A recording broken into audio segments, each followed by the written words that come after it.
The time is now 6 o'clock.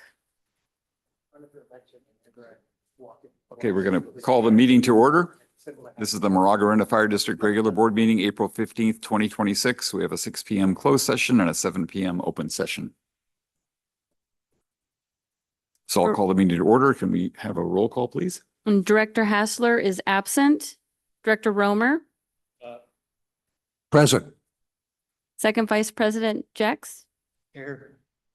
Vice President Danziger, Here. President Jorgens. Here. Okay, can we start the Pledge of Allegiance? Pledge allegiance to the flag of the United States of America, to the republic which stands, one nation under God, indivisible, with liberty and justice for all. So public comment is open for closed session items, and we do not have any in-person or remote public comment. Okay, we will adjourn to the closed session and open session will begin again at 7 p.m. And the time is 6:01.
Shall I call it back to order? Or? The time is 7:04.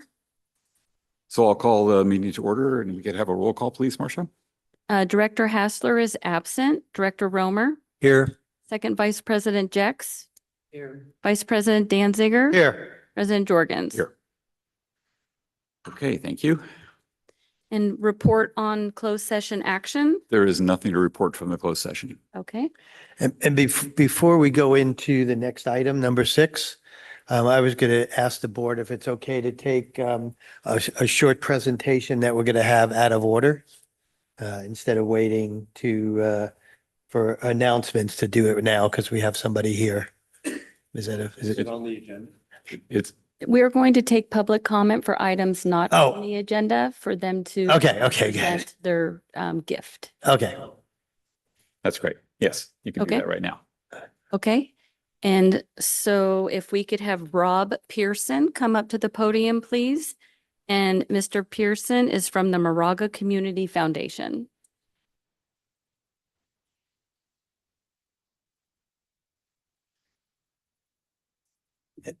Thank you, gentlemen. Hey.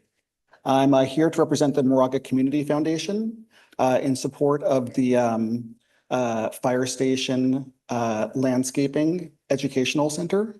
And the Community Foundation is very excited about the project and happy to support it. And I have a check here in support of the project. Can you put, yeah, and thank you, Rob, for being here. This is a Station 42 Firewise demonstration garden, and up on the screen is a plan for the station. It's a preliminary plan, but we were going to start grading the project this week, but the rains last week got pretty wet, so probably next week. And the Community Foundation, if we want to put up the next slide. So we have this bench. It's done by a local artist named Colin Seelig, and there's some of these benches in front of the community center out here. And we're going to purchase one of these benches in red, fire engine red like this. And in the center there, we're going to have the MOFD logo or Station 42. I'm not really sure. And that'll be, it's non-combustible. And there is one very similar in front of the Moraga where the council meets. I'm not sure what they call it, the council meeting room. So we're going to have one like that. And this is what these funds will go toward this bench. Great. So Thank you. I want to say thank you. I'll come down even. Thank you. Thank you, Rob.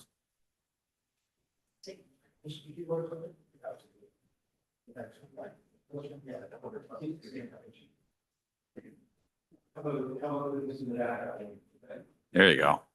Nice.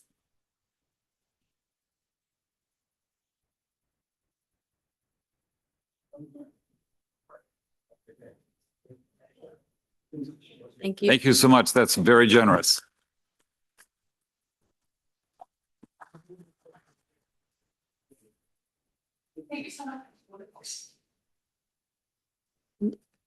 So the next item that we have is our public hearings. Status of vacant positions is required by AB 2561. Good evening, directors. There's a new state law that went into effect January 1st, 2025.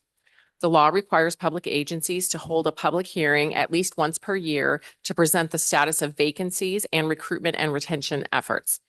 This is the second time we've held this public hearing since the law went into effect last year.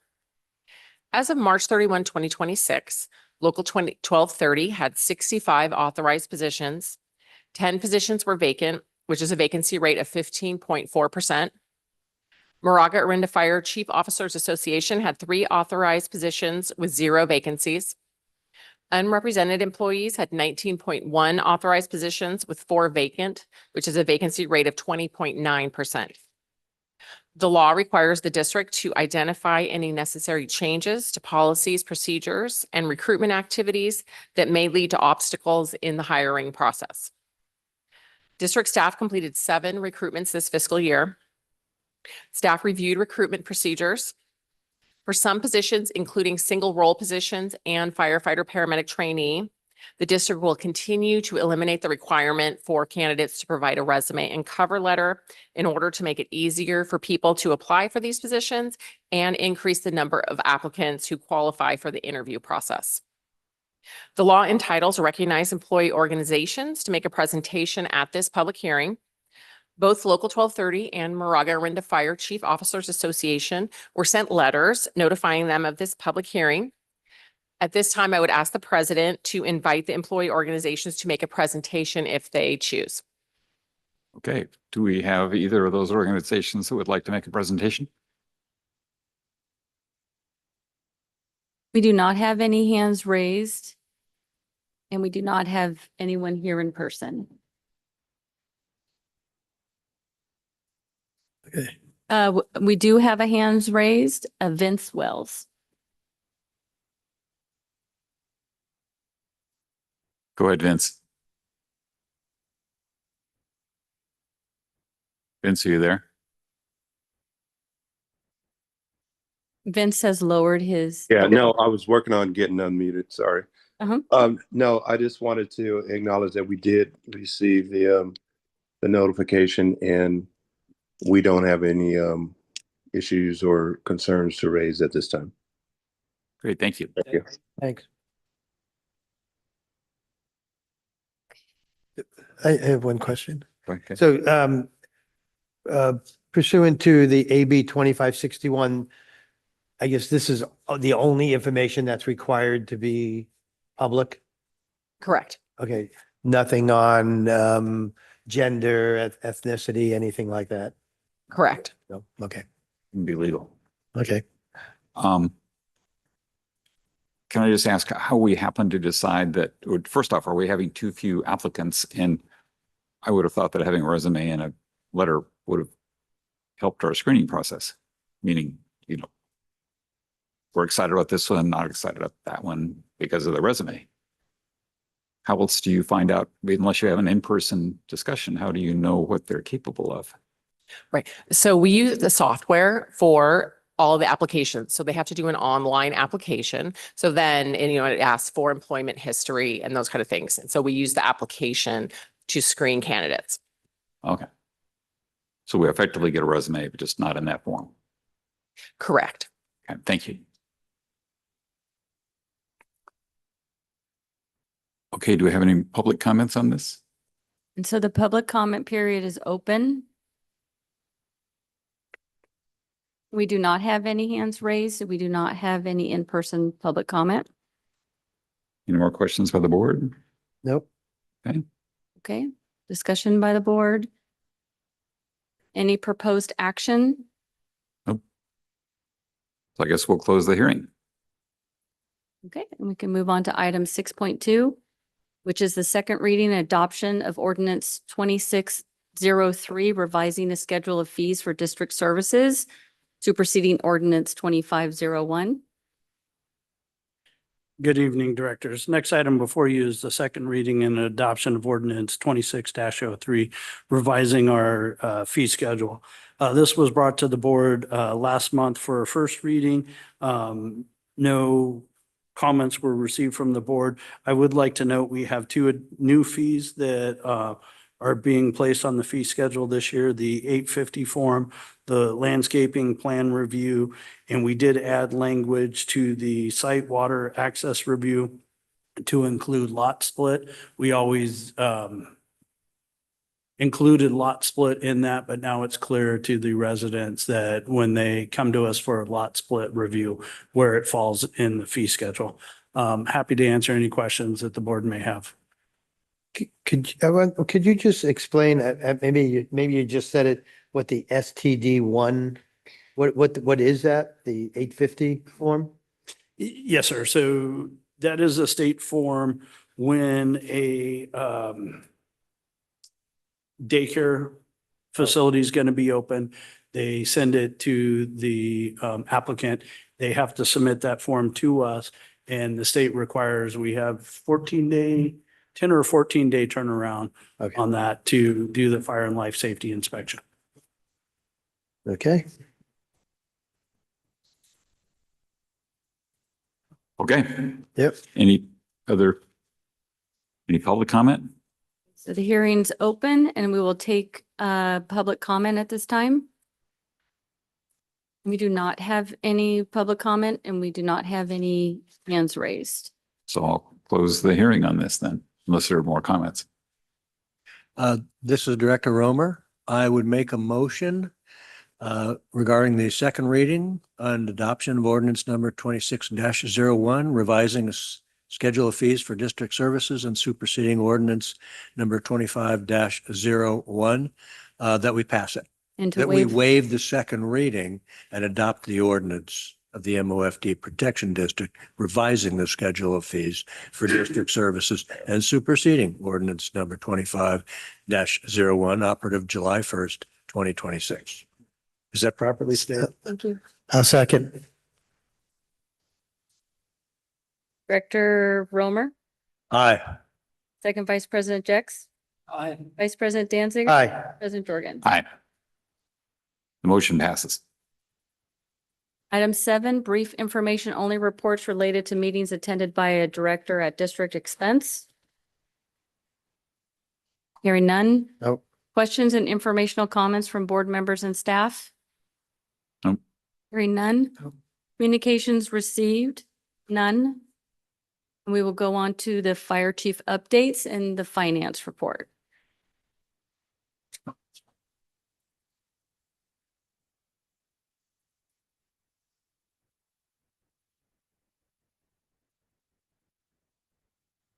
Hi, good evening, directors. I will be presenting the finance report this evening. We have the strike team receivable update. The OES strike team receivable total $809,822, with the payment received $809,714, remaining $108 related to the travel expense reimbursement consistent with last board meeting. Next page, please. Thank you. The district currently has $26,855,000 invested in treasury bills.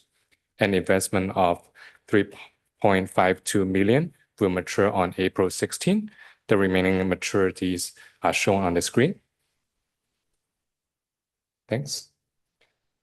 The interim audit of FY26 is scheduled for the week of April 20th. And additionally, on April 6th, the district deposit $100,000 into the escrow related to the acquisition of 1150 Moraga Way. Please let me know if you have any question and I'll report. Thank you, Jackie, and welcome again. Yeah, welcome. Hey, you only have to collect $108. We're good. Now we will have the human resources update. Good evening, directors. Tonight, I have a recruitment update. Regarding the single role program recruitments for senior single role paramedic, we are fully staffed. For single role paramedic, oral board interviews and EMS skills testing was hosted on March 24th. We are in the process of moving one candidate through the background process. For single role EMT, oral board interviews and EMS skills testing was hosted on April 2nd. There are 4 candidates on the eligibility list and 2 moving through the background process currently. For fuels mitigation specialist, oral board interviews were held Friday, April 10th. We are moving forward with 4 candidates. The application period for the promotional opportunity of fire engineer paramedic 2 closed on April 13th. There were 6 applicants. The testing date will take place next Monday and Tuesday, April 20th and 21st. And unless there are any questions, that concludes my update. I just have one question, especially for fuels mitigation specialists. I mean, we're starting to get close to the time when the, inspections begin and everything. If hiring occurs maybe between now and our next meeting, could you just send out maybe an email, let us know we're staffed? Yes, sir. Just people keep asking Yeah, that'd be great. what's going on, Yeah. so. Okay, yeah, I appreciate can do it. that. Okay. Okay. Thank you. Thank you. Now we will have our fire prevention report. Good evening, directors. I'll be presenting the fire prevention report for March 2026. Fire prevention maintains steady activity levels across inspections, plan review, and mitigation efforts. Staff responded to 9 exterior hazard complaints and completed 24 exterior hazard abatement inspections, with the majority achieving compliance. The remaining open cases are being actively addressed. Staff completed 50 property transfer inspections, with about half requiring corrections. The Home Hardening Grant Program continues to see good participation, completing orders for vent mesh and gutter guard. Next slide. Regarding new construction permits, 41 plan reviews and 13 inspections were completed. East Bay Mud obtained a hot work permit to perform welding during reconstruction of a pumping plant on Madera Lane in Orinda. For state mandated inspections, a key focus remains on dormitory inspections. To date, 21 have been inspected, with 18 identified as non-compliant and currently working through corrective actions. Looking ahead, apartment inspections are scheduled to begin in May. End of report. I'm happy to answer any questions. And the dormitories, that's all St. Mary's? Correct. Okay, and we've seen your information that you've provided to us on what's going on there, so we're optimistic. Me too. Good. Any other questions? So I have a question. So, each year we go out and usually have a plan about where we plan to focus our inspections for, because we can't inspect everything, each year. Do we have a plan about how we're prioritizing our inspections for this year, where they're going to be and that sort of thing? Are you referring to exterior hazard vegetation inspections or state mandated? The exterior hazard abatement. Yes, we do have a plan where it's in the works, and we'll be presenting that at the next board meeting. Perfect. Thank you. St. Mary's College. I'm sorry if there were more questions. Nope. St. Mary's College of California update. Good evening, directors. At the previous board meeting, we discussed fire alarm system modifications at St. Mary's College. Here is a brief update. Testing over the past 2 weeks confirms that dormitory dwelling unit / sleeping unit smoke alarms are in several dormitories are now programmed to transmit a supervisory signal in accordance with the California Fire Code. Under this configuration, activation of a smoke alarm still provides immediate local notification to occupants and alerts campus security. In the event of a confirmed fire, occupants or security must call 911 or activate a manual pull station to initiate a fire department response. Additionally, any sprinkler system activation will automatically generate a fire department response. To date, 8 of 21 dormitories are programmed in this configuration. The remaining 13 buildings will require equipment replacement or infrastructure upgrades before transitioning to this configuration. This approach is intended to reduce nuisance alarms while still maintaining occupant notification and life safety. One point to note, 4 of the 8 nuisance alarms in March occurred in dormitories where the reporting signal was revised. With several of these buildings now reprogrammed to supervisory, we expect a reduction in nuisance alarms moving forward. I continue to meet with St. Mary's College staff and collaborate on strategies to improve compliance and reduce overall risk. That concludes my report. I'm happy to answer any questions. Great. Thank you. Yeah. Good. Thank you. This is Director Romer. I just want to thank Fire. This has been an uphill, even before. Hey, excuse me, Director, your mic. And the progress that you are making on this makes me really happy as a board member and a member of this community. So thanks, keep up the good work, and whatever we can do to help. I'm sure that all of the board will. You're welcome. I appreciate that. I agree. Thank you. Mm-hmm. Okay. Thank you. Operations update. Good evening, directors. I'll be giving tonight's operations report, and just to piggyback off Director Romer, we too are excited of the work that Fire Marshal Irving has done with St. Mary's and what we've been able to accomplish. I'll be giving a brief overview of significant events that have occurred since our last meeting, beginning with the hot topic, pun intended, of weather. Yeah. So March was officially the hottest month on record in the Bay Area. And as we've seen, it kind of went from feast or famine. Next slide, please. In addition, we've had some significant rainfall over the last few days. It is officially the second driest March on record. So we're making up for some of that in April. However, we're still behind what is scheduled for annual rainfall. So with that begins early fire season preparation. The outlooks, the upstaffing of apparatus from the state level, incident management team meetings, preseason meetings, trainings, all of the things that go into this time of year in collaboration with prevention that has been very busy as well. Next slide. And with that, any changes in weather, we see a significant increase in calls for service, hot to cold, cold to hot, rain, wind. We see the increase. This is an example that actually occurred at our last meeting where a large eucalyptus tree was derooted through the soil and came down on a hound. Fortunately, there were no injuries at the time of this incident. However, this is, as we all know, there's many trees within our district, and we do respond to these incidents often. Next slide. I want to give some recognition to Rescue One Foundation, who has partnered with us. That's a doctor in front of our class there, providing us with a difficult airway class. Rescue One funded this along with difficult airway mannequins. These are state-of-the-art mannequins that our crews have used. They've been integral in the part as we've trained up our single role paramedics and EMTs along with our firefighter paramedics to simulate difficult airways. This is an advanced airway class that was provided to us along with continuing education credits that our crews receive that are required to maintain our licenses. So again, we appreciate the support from Rescue One. This is a great course attended by all. Next slide. And then partnerships. We partnered with East Bay Regional Park District recently to provide some training for them.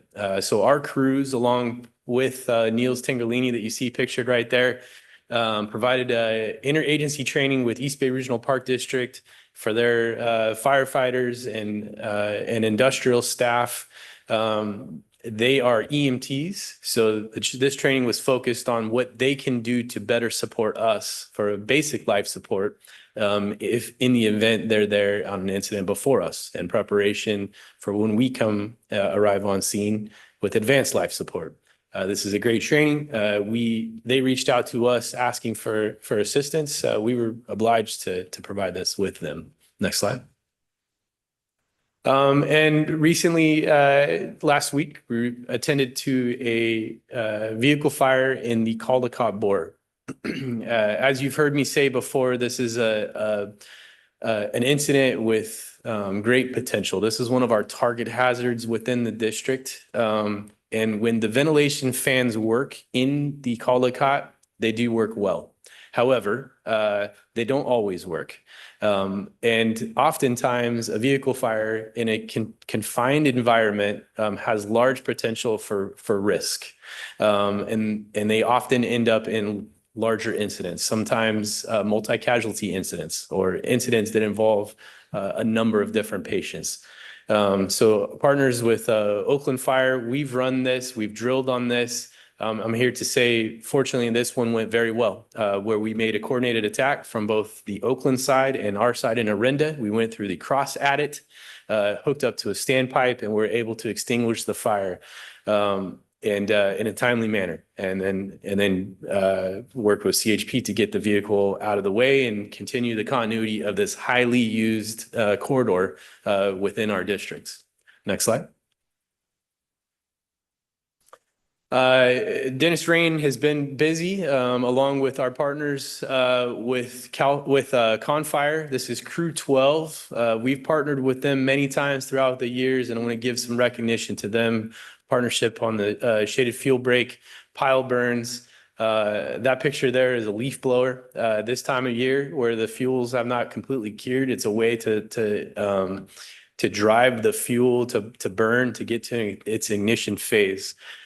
Crew 12 from Confire has been great partners with us. We work with them often, both on incidents like this for pile burning, but also on real fires. So their relationship has been integral in emergency responses and partnership to support our district as well. Next slide.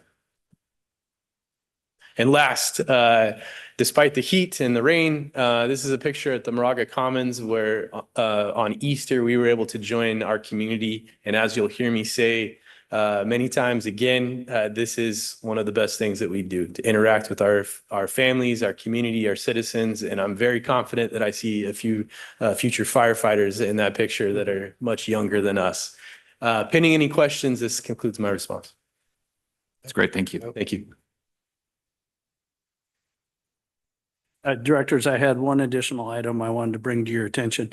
That is next week, the California Board of Forestry is holding a Zone 0 meeting in Southern California. It's being held on the 23rd. We will attend remotely to see if there's any new information. Looking at their board agenda, it doesn't appear, or the meeting agenda does not appear to be any new information, just presenting the facts of why Zone 0 is important and the current draft regulation. So more to follow on that. Thank you. And I just, we have the MOFD events here. I just wanted to, we talked about it earlier, just to tell you what's going on. Not the 9th of May, one more we can add, right? Absolutely, sir. Okay, well, I'll just say it. 9th of May, I'm on a coordinating committee. We're creating the Greater Ivy Drive Firewise neighborhood, and we're having our open house kind of meet and greet on the 9th, and we're going to have a fire engine there to maybe draw on some families. Great. Yeah. Good job. We're closing in on 150 homes right now. Wow. Yeah. That's great. Excellent. Okay. Okay. And then these are the rest of our upcoming events that are also on our agenda. So we will open public comment for announcements. And we do not have any in-person or hands raised. And so this again is the public comment for items not on the agenda. And we did receive one written public comment from Elaine Chung, which was forwarded to the board. Also included a response from our fire chief, and it is posted on our website. Thank you. So public comment is open, and we do not have any in-person or hands raised. Public comments now open for any of the consent agenda items. We do not have any hands raised or in-person public comment. Do I hear a motion to approve the consent agenda? I'll make a motion to approve the consent agenda. Director Romer, I second. Excuse me. Director Romer, I second. Director Romer, Aye. second Vice President Jex, Aye. Vice President Danziger. Aye. President Jorgens. Aye. The motion is approved. Item 10.1, ambulance revenue and write-offs. Good evening, directors. At the February 18th, 2026 board meeting, the board requested additional information regarding the fiscal year 2026 ambulance revenue and write-offs. Staff has met with Whitman Enterprises and invited them to discuss and explain the billing practices, new legislation, and how ambulance write-offs occur in the fire district.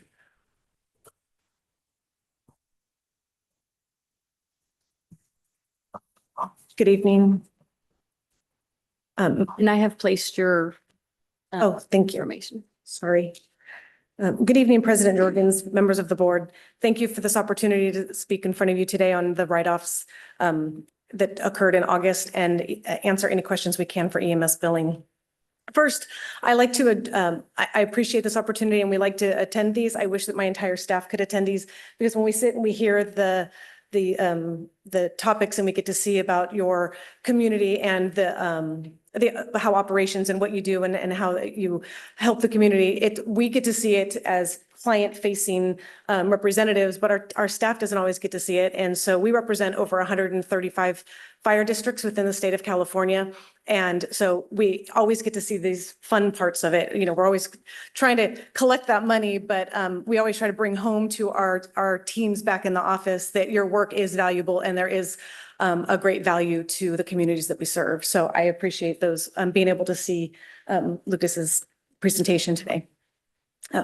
As you can see on the report that I sent in earlier, the August figures did include a catch-up from prior months processing that was delayed. These write-offs represent trips from January of 24 to August of 25. The cause, quite frankly, was a backlog. It was a delay. Our teams who review, we have teams that specifically review our collections and our resident write-offs. Those accounts that are ready for collections and those accounts that are ready for resident write-offs. They do an extensive second, third review of those trips to make sure that all of our I's are dotted and our T's are crossed. And that team did not prioritize this. We failed. I want to emphasize, though, with that our revenue quality remains high. Despite and I have to do a correction to my report, my apologies, a 5.19% increase in billable charges, not call volume. That number is billable charges.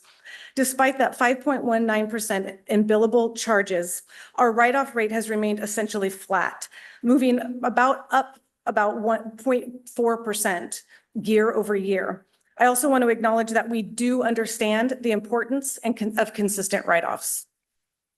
Our audit of these August write-offs identified roughly 110,000 that were due to resident non-responsiveness.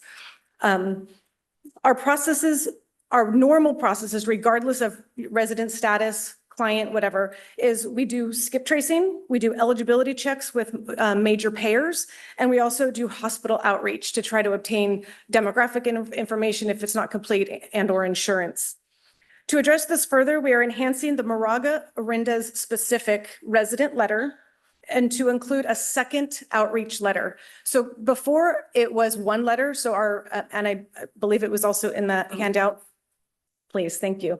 We had a letter, we send a resident letter to the resident. We make a phone call to the resident. We reach out to the hospital, and then we were making a second phone call. We have added a second resident letter within that schedule to try to just put it in front of the resident's face one more time prior to that second phone call. We're also trying to do some digital, we're starting to implement some digital touch points, texting, emails, that type of thing. We're starting slowly to merge into that as another way, because a lot of the younger folks these days, that's how they're communicating, is through texting and more email than even just normal USPS mail. So those are some other avenues that we're looking to include. I also want to say that our teams are also working together. Our team at Whitman and the fire department's team, they're all working together to provide additional field training for crews to ensure higher first pass billing success by capturing better data at the scene. So this will, and our hope is that this will reduce the number of touches that we have to even actually reach out to a resident and send that letter in the first place. I don't want to go over on my time. I could talk for hours about EMS billing. It's a lot, but it is very different from physician billing. Everything is done on the back end. So it really is contingent. You go to the doctor, they have your copay. They've already obtained your copay. And before you even walk out the door, they push a button and typically the bill is sent and it's probably paid within 24 hours at the contracted rate. EMS billing is all detective work and it's all done on the back end. And so by our teams working together, we're hoping that we can kind of speed up that process a little bit as well. Moving forward, we have implemented a strict monthly cadence for your write-offs to eliminate a lumpy data that provides the board with predictable trends every month. That addresses the write-offs. As I said, I'm happy to answer questions on that further. But I can also go into AB 716 and how that is delaying some revenue as well. Well, how about if we ask them at the end? Is that okay? Sure, not a problem. So AB 716 was my second handout. This again is a lot. I will just kind of skim over. This is a law that went into place in January of 2024. What we find is that a law gets passed and there's a lot of gray in it and there's not a lot of direction, right? This law was positive and negative. The positives in this law are that it removes the patients. The purpose of the law, as stated in my handout, was to pull the patient out of that fight between a provider and their insurance to get them to pay according to the patient's policy. The federal government, about 4 years ago, applied a No Surprises Billing Act that went to any emergency room doctors, air ambulance. They could not balance bill patients. They had to fight with the insurance companies. That's a federal law. That federal law specifically carved out ground ambulance transportation, which means ambulance transportation could still bill patients privately. And so the state of California decided in 2024, well, that's great. The federal government didn't include us, which was a good thing. The federal government didn't include us, but we're going to now enact our own bill and law, which was fortuitous because it's coming anyways. The CMS has gathered reports and has a whole task force that is designated into diving in and really putting limits on ground transportation at a federal level. And what we believe is going to happen is the federal ruling on that is going to be leave it at the state level. So it's going to expect the states to implement their own no surprise type balance billing. California, always in the front, has already done it. They started it in 2024 with AB 716. What this bill does for us and our industry is it governs insurance plans that it applies to insurance plans that are governed by the state of California. So that means that the insurance plan is not a federal insurance plan. It's not an ERISA plan or a self-funded plan. What it means by governs them is it says that we, all of us, cannot balance bill a patient. If their insurance is governed by California, we cannot balance bill that patient for anything other than their inpatient network, their in-network copay, as if we were an in-network provider. So what it does is it makes us now have to fight with the insurance company directly to get those payments, which was a hard thing before this bill. Believe me, insurance is underpaid. It's how they keep their money. So they would underpay, we would fight with the insurance, we'd get the patient involved, and tip is so funny. As soon as that patient makes that one phone call, the insurance wants to pay, right? They're paying their premiums. What this bill did is it took that ability away from us to be able to include the patients in that fight. But what it gave us is that those insurance companies have to pay your posted charges. So it's a win, right? We get to say, great, the board of Moraga has governed that these are your rates, therefore you must pay these rates, only leaving the patient with the copay or deductible. That's wonderful. The problem with that is there's a whole lot of problems with it, but it just makes our fight harder and it's delaying revenue. And I will answer some questions on those as well. But it is causing some revenue delay because now insurances go prove it to us. The law says, AB 716 says that you have to have these charges posted. Well, this is the gray area of the law. The law said the state needs to house these charges somewhere at your local LEMSA or somewhere. Somebody has to take these where the insurance companies can go and find them.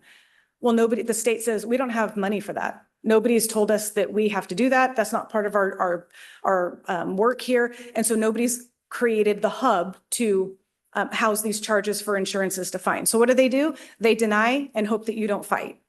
So now what we do is for every denial on an insurance that is governed by California, we have to now appeal it with your charges showing that it's a government regulated charges, their government regulated charges, and then we get them to pay. You would think that they would update their system and go, oh, it's a government payer, we're just going to pay it. No, not so. Sometimes they will, sometimes they won't. But so that's what it creates. It's a win, but it's not as smooth as we had hoped. So we do have right now, I was able to pull it before. Right now, we have about 128,000 of Moraga's money that is held up in appeals between Blue Shield, Blue Cross, and Kaiser. We believe that that's going to get released as soon as they get those appeals. They get a list of your charges, and then they can go ahead and make those payments. Real quickly, this last part of this bill is what it does is those other plans that are federally governed are not part of this. And those are typically the ones that will always underpay. And so what it causes is we can do an appeal, we do an appeal, but most of them require the patient to get involved. And so, so we have to now reach out to the patient and we can bill the patient on those. That's not a problem. We do bill the patient. We say, hey, fight with your insurance. You pay the premium. They should be paying more. And so we get the patient involved and it works. The issue here, well, the little bit of the issue here is that we find about going into this, there's far more than we anticipated that fall under ERISA plans. It's about a 50-50. So of government regulated and ERISA plan regulated, federally regulated. What this creates though is you have a resident program. So now what this means is if they require the patient to do an appeal or they're just going to not uphold our appeal, that dollar amount is getting written off to your resident program. This bill has not increased that for you because these plans have been around prior to AB 716. So that's not the reason for any type of an increase on your write-downs. It's just something to keep in mind with AB 716. This last part of AB 716 is anybody who is not insured. They do not have an insurance plan. They're an uninsured patient, which I understand is not a large volume in this community. However, they cannot be held responsible for anything over the Medicare allowed. And so that is roughly about $600, $600 and change when you throw in mileage on a ALS and about $400 and change on a BLS call. And so once we identify there is no insurance, we at that point in time are turning that over into basically it's a reduction, it's a write-off, just like you take for your Medicare and Medi-Cals and residents. And those then end up in collections, unless it's a resident, they end up in collections for that lower amount. Thank you. That's very informative. I'm sorry, it was a Good lot. I questions? know, I No, could talk forever. So to just explain something, just a case like this, if I'm a senior. Yep. Medicare Mhm. through Kaiser, who do you bill, Medicare or Kaiser? Kaiser, Kaiser pays. Yep. And they only pay the Medicare correct. They pay the Medicare allowed. allowance. Yes. So how much do we get? On a Medicare patient, you're going to get, that was that well, in Moraga, Bay Area, we're probably getting anywhere from 5 to about 650. So 500-ish for, I don't have that exact, and I can pull all of your alloweds and report that back to the fire department. It's okay. But it ranges, a BLS transport is going to be about $400 to $500 in reimbursement, and an ALS is going to be about 600 and change. And that's if I'm what if I'm not a resident? What if they Same- respond to Highway 24 and it's Yep. someone? So same thing. So what'll Same. happen is the payments are based on the payer type. So as a 911 provider, you have to accept Medicare and Medi-Cal alloweds. Mhm. And so there's already just inherited, there is write-downs, right? So as that 5.15% increase or 5.19% increase in billable charges, all of your write-downs, not just your resident, your Medicare write-downs, your Medi-Cal write-downs, and your resident write-downs are all going to increase. Because when you raise your rates, or when you raise your rates, they're not paying any more, right? So you could charge $1 million for an ALS transport. Medicare is going to give you $500 or $600. That's what you're going to get. And everything besides the copay of that, which it ranges about $100 to $150, all of it gets written off. So in your case, we would charge, as a non-resident, we would charge you your copay of $150, and that would be your responsibility on a Medicare claim. As a resident, that $150 is being written off as well. Got it.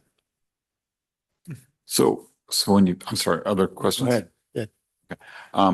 So I forget the number, it was like 10, there it is right there, I guess, 10.11% for 25. So is that, is there a difference between write-offs, meaning bad debt kinds of write-offs versus? That is just resident.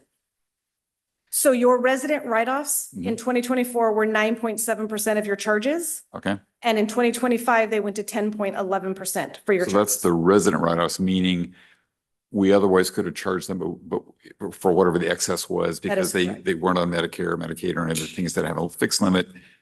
We couldn't go back to them personally, or we could have gone back to them personally, but we don't. Correct. So how about all the other write-offs? What percentage wise? I did not pull the other write-offs, but I'm happy to pull those. I did glance over them as I was pulling this up, and I did see that your Medicare write-offs and your Medi-Cal write-offs, which would be the other two, did go up some as well. And they would, because your charges have gone up by 300, by about 300,000. Right. So your charges did grow. That's that 5.14%, which equates to about a $300,000 increase in charges. But 75% of your base has a fixed fee schedule. So it doesn't, even though that 314,000 increased, you're not collecting that. We're only collecting it from the people that have either really fancy insurance or aren't old or things like that. Correct. Got it. And we have a lot of, older people in the community. Yes. Okay. All that makes lots of sense. And Right. so on a collection basis, so when you say, you make a phone call, does that mean you complete a phone call and you get a hold of them, or do you just try? We try. But we're pretty successful. We leave messages. We have a whole call center that they call back. I do feel in some of this investigation, and that's why we're working directly with the fire department. I do feel like for your constituents that we should have a little better turnaround. But when I looked at it, your payer mix, your residence is coming in at about 9% as a primary, meaning there's no insurance. So 9% of the volume of your entire payer mix is showing just resident, meaning they're not responding, they're not giving us, or what they've responded with, is it correct? And then they're not responding back to our follow-ups. Of our residents, we have 9% that aren't following up Yes. versus just the people driving down 24. Our actual residents, 9% don't Right. call back. It seems high. I feel like it's high as well, Yeah. but it's in line with the private pay. Your private pay, which would be those that are not your residents, comes in at 7%. Because I would have thought that, one of the higher income in the whole country zip codes, and, how many people don't have insurance in that? kind Well, of I don't. So when I say don't have insurance, that there's a combination of they're not responding, right? So the idea is by working with the fire department and potentially adding that additional letter out to the resident, because sometimes people go, oh yeah, I gave it to the hospital, and they throw it away, or they just kind of dismiss it, right? That maybe by getting another one, they'll be like, wait, I remember getting this, but why am I getting another one? Or when they, hopefully you would think with the phone calls, actually, now that I say that, I did notice, which we're going to work with the fire department on, is that we're noticing not a lot of phone numbers coming through. So we do our skip tracing and we try to find as much as we can, the skip tracing does return quite a bit of information to us to locate that patient.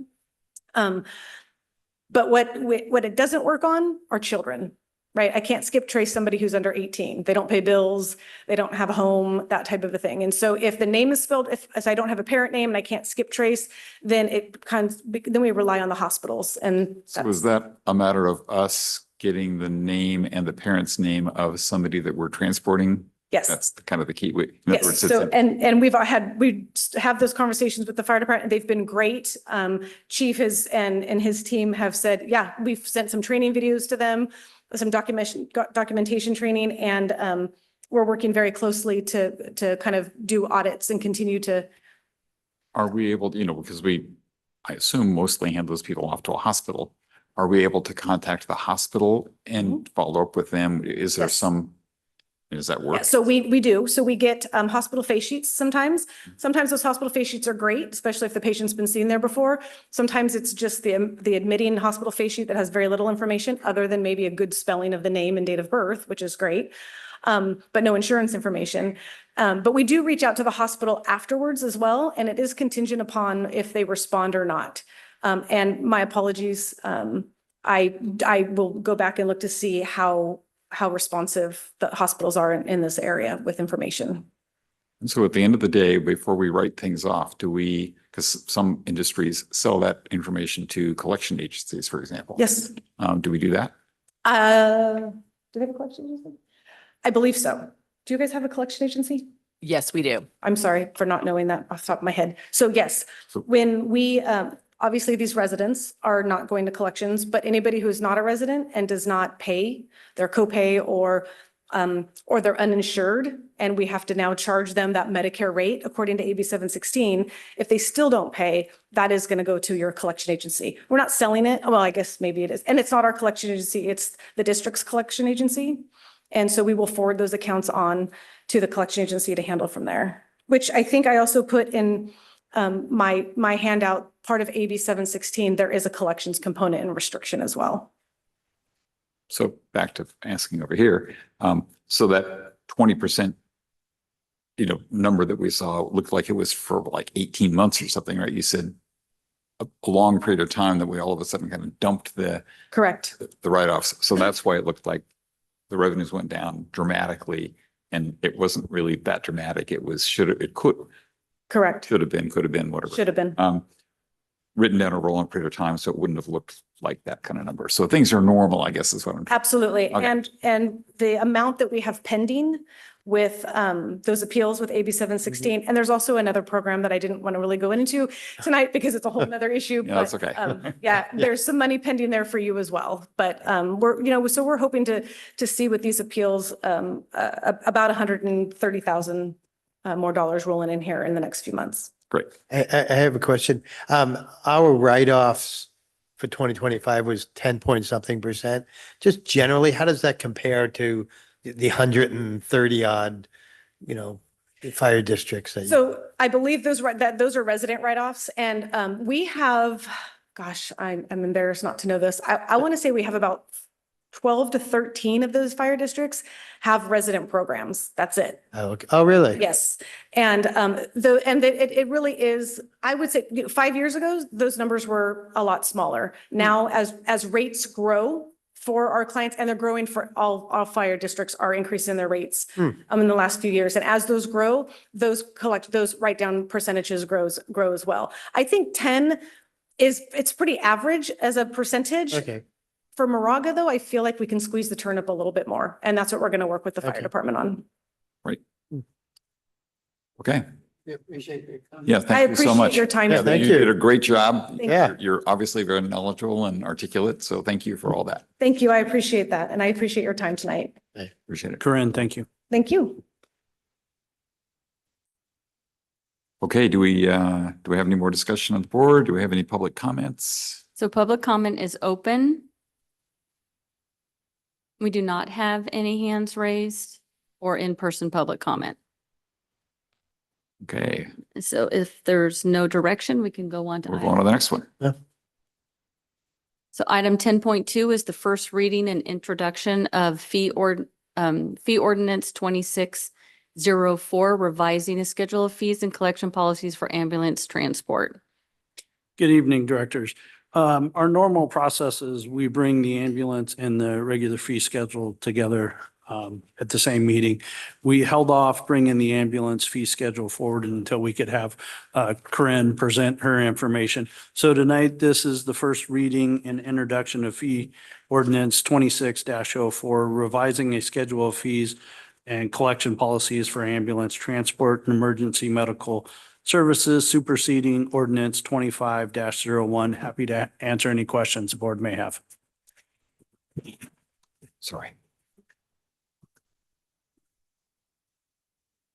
Any questions from the board? Mm, Hearing none, we will go ahead and open public comment. And we do not have any hands raised. We do not have any in-person public comment. Do we have a motion?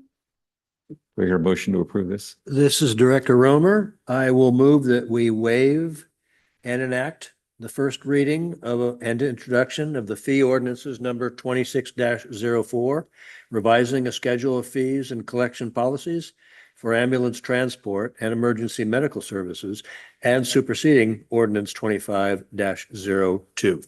Second. Seconded by Director Jex. Director Romer, Aye. second Vice President Jex, Aye. Vice President Danziger, Aye. and President Jorgen. Aye. Motion passes. Item 10.3 is the long-range financial forecast. Good evening, directors. I have 2 slides for the board tonight. The long-range forecast was reviewed in detail during a public workshop at the March board meeting. The board directed the following changes, which have been incorporated into the long-range forecast. First was for fire prevention fees. I worked with fire prevention staff. St. Mary's has implemented new systems that should eliminate nuisance alarms. Nuisance alarm revenue is now projected at 0 effective April 1, 2026. In addition, plan review revenue was analyzed based on the last fire code adoption cycle and projected to decrease 16%.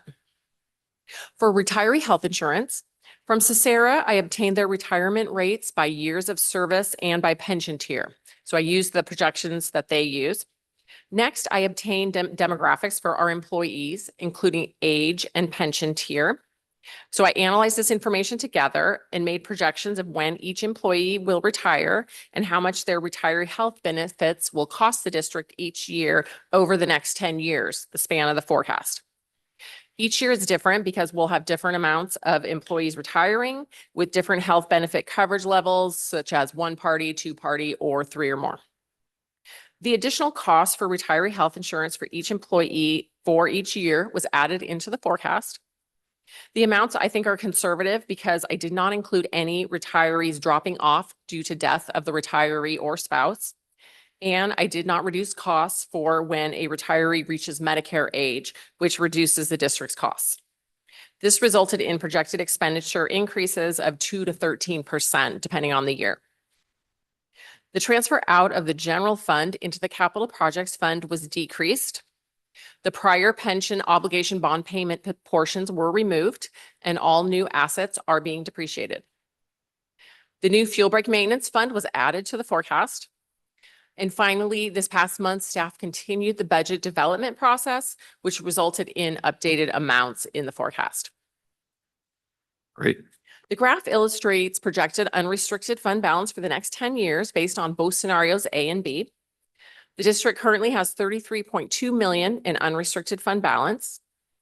Over the next 5 years, the forecast includes capital expenditures of $21 million for Station 41 and $6 million for Station 45, which would decrease unrestricted fund balance to approximately 17 million, the low point in fiscal year 2029, which is projected to continue to meet the board goal of 40% minimum in scenario A, with a slight exception. Scenario A does show for 2029 that it would be 39.56%. So not quite 40, but very close. Staff requests board direction regarding the long range forecast. This concludes the staff report. Do we have comments? Anybody? Those are a lot of good improvements. Thank you. Yeah. And I think it, reflects, helps us understand more exactly what's happening. So thank you for that. I looked at it and, it seems to me that we'd been making sure, I think in the past already, that we had enough money to pay for, the equipment that we need, obviously salaries and things, but we need all of our expenses, including the large capital expenses that we have coming up. And so for me, this seems like a reasonable forecast. It looks like we are continuing to manage our resources appropriately and, manage our outflows as well as, managing the money that we do have when it comes in. So for me, it looks good. Agreed. Yeah. Any other comments, questions? Nope. So thank you for the good work. And to everybody, I assume it's not just you. I mean, a lot of people had input. Do we need to, I guess we need public comment, huh? We do need public comment. So public comment is open. We do not have any in-person or hands raised for public comment. And unless there's additional direction to staff, we can move on to the We can next. move on. That's great. Thank you. Item 10.4 is the public budget workshop for the annual budget for fiscal year 2027. A draft budget has been prepared. This is the first step. This public workshop is the first step in the public budget process. The draft budget includes general fund revenue of $40.7 million, general fund expenditures of 39.1, and a transfer to the capital projects fund in the amount of $751,000. This would result in a budget surplus of $839,000. Total general fund revenue is projected to increase $1.7 million. The revenue increase is primarily due to property tax revenue, which is projected to increase 3.7% based on estimates provided by HDL. Ambulance revenue is projected to increase 3% based on a planned fee increase of 5%, less write-offs. Investment earnings are budgeted at $850,000, which is $350,000 less than the current fiscal year. The projected reduction in investment earnings is based on reduced investment balances due to the planned purchase of 1150 Moraga Way and due to a projected short-term treasury bill interest rate decrease of 0.59%. Strike team revenue is projected similar to last year and adjusted for planned reduced deployments in fire prevention. Total general fund expenditures are budgeted to be $39.1 million. Salaries and benefits expenditures are budgeted at $34.3 million, reflecting the negotiated MOU salary increases of 5%. The budget also increases the number of single role employees due to planned staffing of Medic 41, with single role employees starting August 1 of 2026. Cesara costs have been set by the Cesara board. The district's costs will increase 12% or $1 million.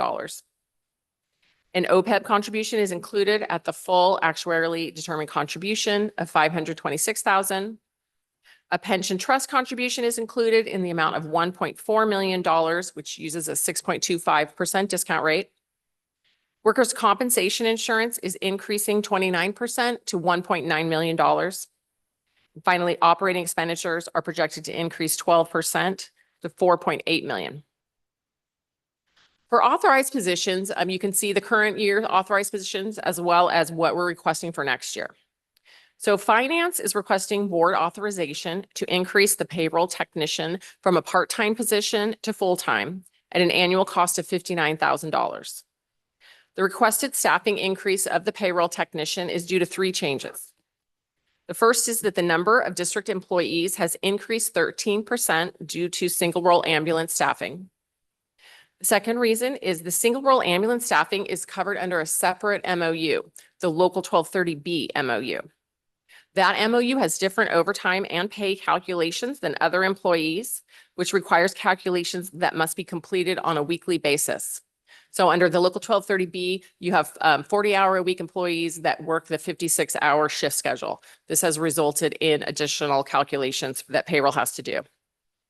The third change is that the district recently changed overtime pay practices for Local 1230A employees, which resulted in additional payroll complexities, including individual calculations for each employee for each 24-day FLSA period, and additional information that has to be provided individually to each employee after completion of each 24-day FLSA period.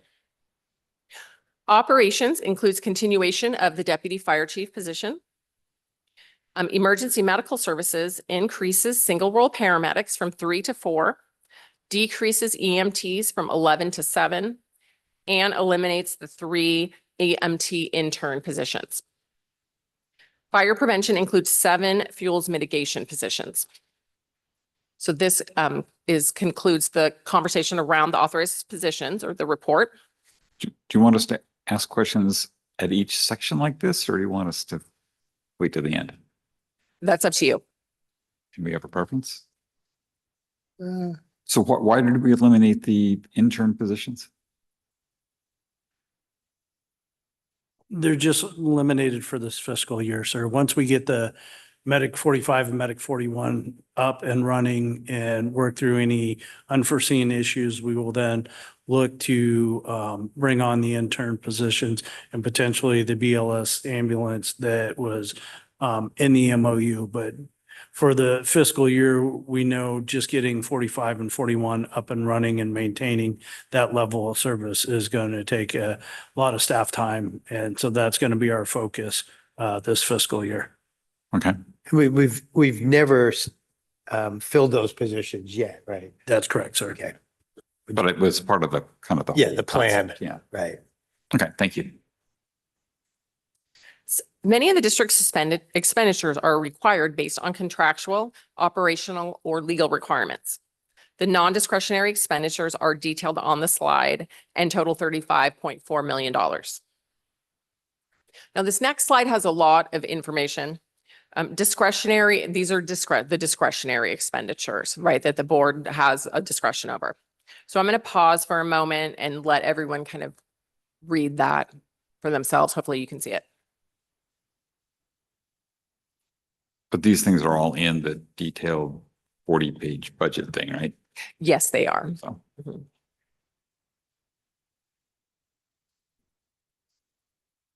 You're good.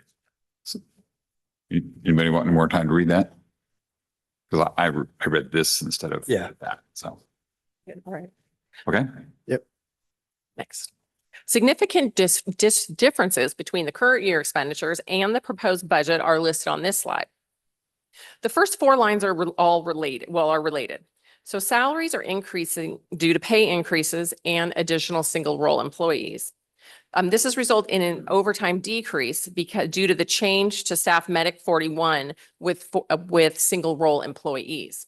Currently, medic 41 is staffed using safety employees on overtime. When the change is made to staff the ambulance with single role employees, overtime will decrease. Retirement contributions are increasing due to increased salaries, additional employees, and increased Cesara rates. This is affecting the amount that is going into the pension trust contribution because when more money goes into Cesara, less money goes into the trust. Workers' compensation insurance costs are increasing $435,000. The capital projects fund proposed budget includes the 3 projects listed on the slide. The budget also includes a transfer out of the general fund into the capital projects fund in the amount of $751,000 for depreciation.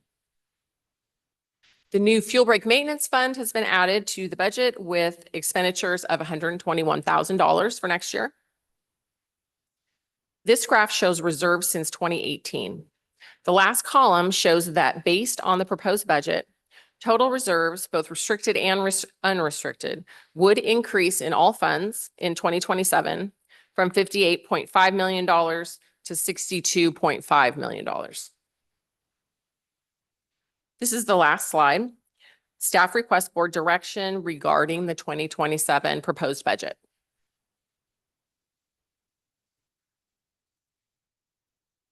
So do we have any questions on this, or because again, the way I kind of prepared my comments was to literally go through the, this presentation that you gave. So is that okay? Anybody else have comments so far? I'm sorry, we're asking for our comments now. Okay, I have a few comments. I think we should make the payroll technician full-time. I think that that's needed at this point. So I have a few requests for maybe for next month. And I know I've spoken to the chief about this, and it has to do with our single role program. I would just like to see a breakout of the costs for our single role. We've talked about that, and I'd like to just see that next month if we can. Yes, sir. Also, I didn't find it in the budget. It's probably there. Are we still using an outside person to do our plans examining to supplement what our staff person's doing? Yes, sir. We've never been able to transition out of that. Our plans It, examiner, inspector spends his time inspecting and very little time is available for the plans exam. I just missed it. Can you just tell me, maybe Gloria Ann, where that is, what that number is that for the outside plans examiner? Yes, yes. So if you look in your board packet, page 125 of the board packet, Yeah, so that's the fire prevention budget. okay. Okay, Yes, and so at the about 5 lines down, contract services, for next year, $95,000, the contract services. That is the outside That's- plan review firm. That's right there. So, I think that number is probably less than hiring another person. Yes, I'm seeing, yes. So we're still intending to use that outside service, right? That's- Yes, sir.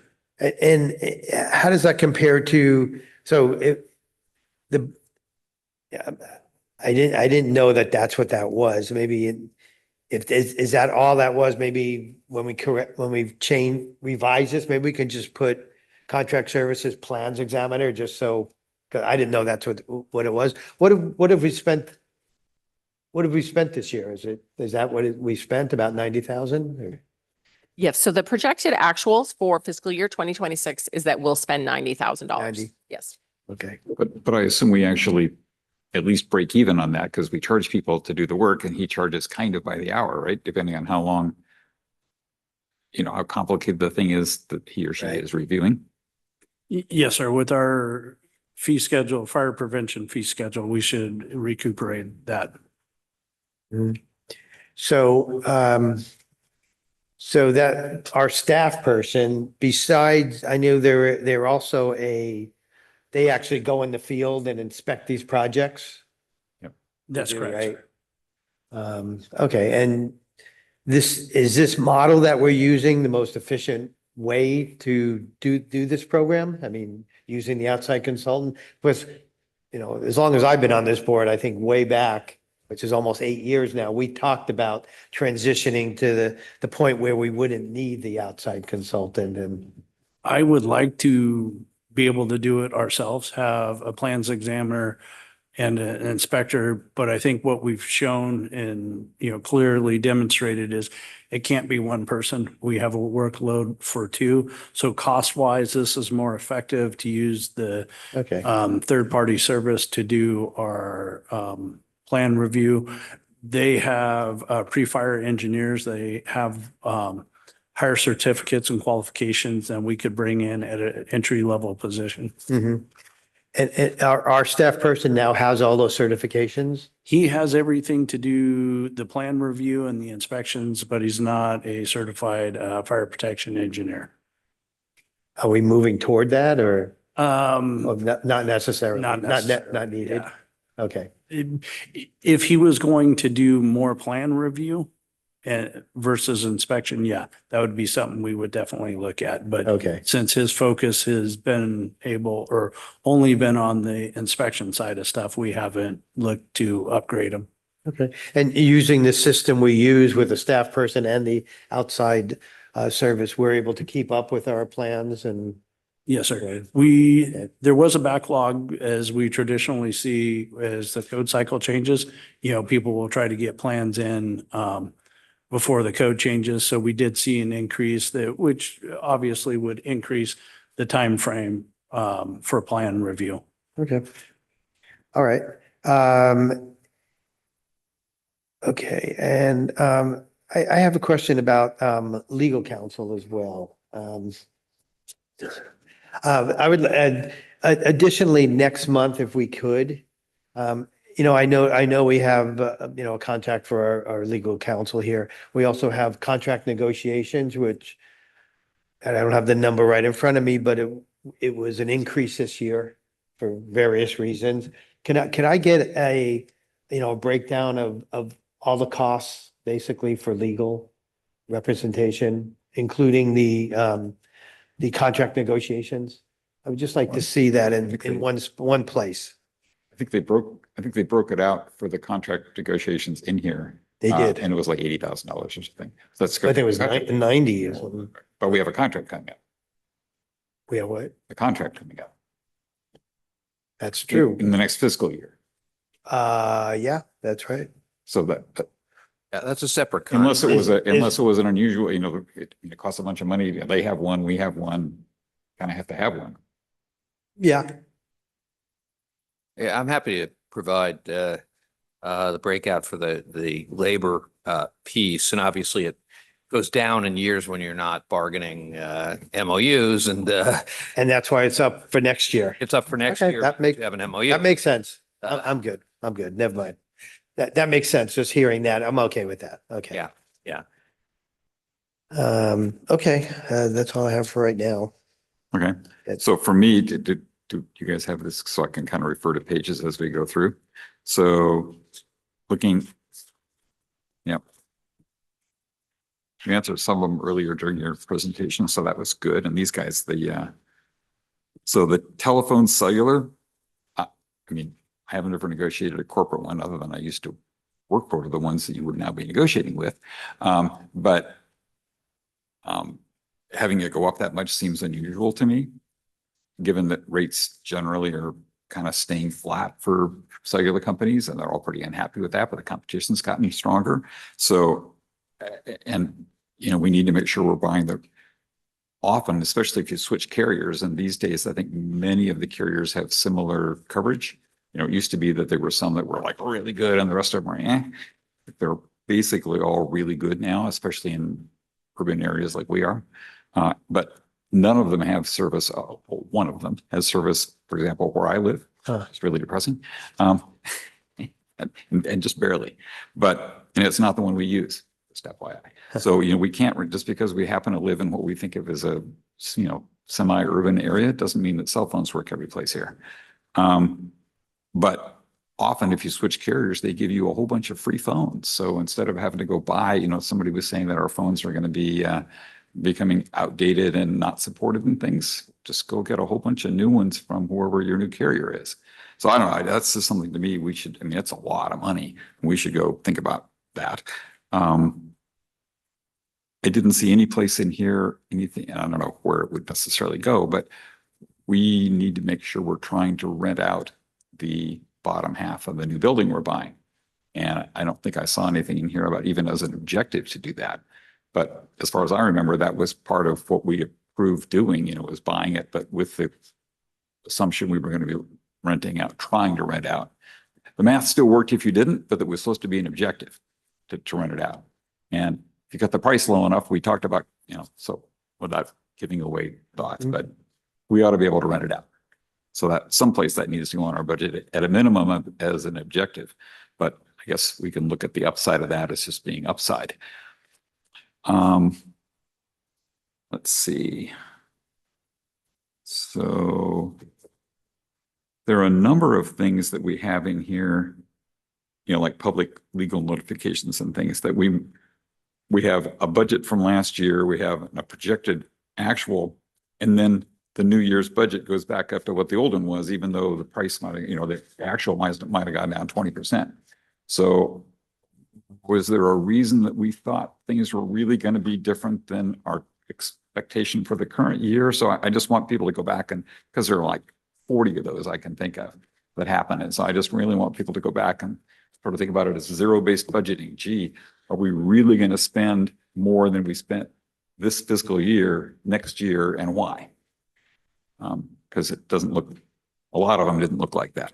And, you know, they're pretty easy to see which ones, you know, like there's miscellaneous services and supplies that went up from the budget year, the budget that we had, but the actual was going to be half. So why did it go back up that much? Was there something specific that we knew about in that category that made us think about going up a lot more? When it comes to the payroll person, I understand that, you know, for the next 6 months or whatever, you know, we've got some crises going on, fine. But 90% of what that person does could be automated. I mean, literally, it sounds like we have the wrong software program for our whole, you know, time card, how much you get paid for what kind of job you're doing that day and all that stuff. It sounds like that program is not up to snuff and it doesn't self-correct itself or self-check itself and a lot of things like that. So for the kind of money we're paying for a payroll person, and I guess probably for that software, we ought to think about finding another vendor that might actually do that better. Because, you know, we're adding $53,000 and that's a lot of money for software. So I don't know. I think there are a number of things we need to think about automating, but that's a really obvious one to me. And because the software these days can be really smart about, at least it can highlight the things that it thinks a human might need to look at.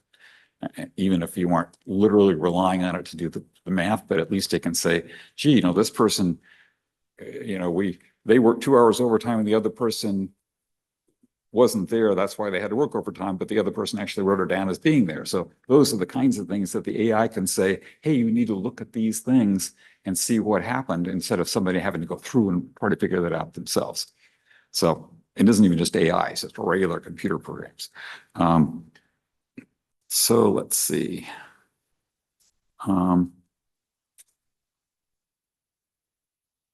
So workman's comp, it's going up, I don't know, I forget the number now, but $400,000 or something this year. It's going to be 1.8 something million dollars, almost $1.9 million. Places that I've worked have signs up about how many days it's been since there was a workman's comp situation or any kind of an injury.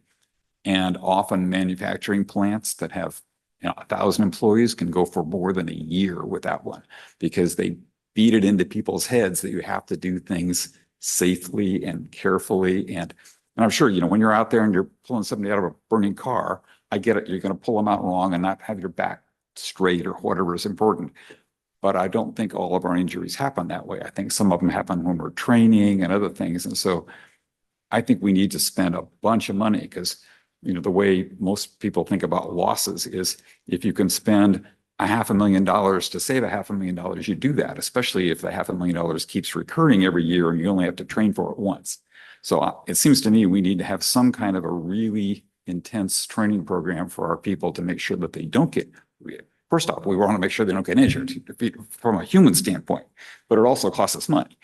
And so it just appears to me that we're paying a lot of money in workman's comp for people that, of course, are in harm's way on a regular basis, and I get that. But I don't think all the injuries happen when they're out there doing, amazing emergency work. So that's just something that we should really work on. Thinking of one of the early ones, it was called Board of Directors. There isn't a single word in here about EMS, by the way. We only say fire. So at a minimum, we need to sit down the bottom line of under standard levels of performance. We need to add after the word fire and EMS services because 90% of what we do is EMS services. We got to remember. And I think that the formatting of this for the board of directors, we have a very small budget, like the cost of running these meetings, basically. And so these are the standards of performance are really things that should be the standards of performance for the organization, not for the board, in my opinion. The goals are fine to have, but again, the goals really are for the organization. We're here to make sure that we agree with the goals you set and that we, encourage the compliant, the achieving of those goals. But I don't think the goals are for us. I think the goals are for the organization to have, in my opinion. But there are also a lot more of them I can think of. We want to make sure that we improve our efficiencies. We want to think about automating things over the year. There's a lot of stuff that I'll send you a list as that because I've got like 10 of them and I don't want to have to, I can't read them. Can you speak a little closer to your mic? Sorry. So I'd just say, I think maybe not last year, but in the last couple of years, we went through this and we revised it. We changed it, a lot of things in here. I remember doing it. But this is the budget. This isn't, this isn't the what are we doing as an organization? This is the budget, and so I don't know why it's in here. Sure, the board can meet all these, we want to be nice people and communicate with the community and all those kind of good things. But I'm not sure that needs to go in the budget because we don't have the same kind of a thing for every other department. We don't say, you have to go out there and dress properly and, be the best trained people. We don't have any of that stuff. So why are we putting this in here for the board? Instead, it can be in our strategic plan. It can be a lot of things like that. But I mean, there's goals and objectives for the other parts of the, everywhere has it. The purpose, the standards for information, for human resources, for finance. I mean, but it's kind of just a format that every area has their own goals and objectives. But it doesn't have their standards of performance. Okay. Well, so, and again, I mean, here's fire prevention has standards. Well, they have well, lots. I just looked at didn't. Okay. I mean, you can, So we could, I'll, at a minimum, then I guess I'll go add a whole lot more objectives. I think I had 8 more for us as a board. okay, yeah, But, I don't have anything wrong with anything. Yeah. Other than the fact we left out EMS. EMS. I don't have anything that's wrong with that per se, Mm-hmm. but I'm just wondering why we have it in there instead of, or at a minimum, we ought to have all these things and as objectives for the whole organization, because a lot of them apply across the organization, not just by department. So just a thought. Let's see.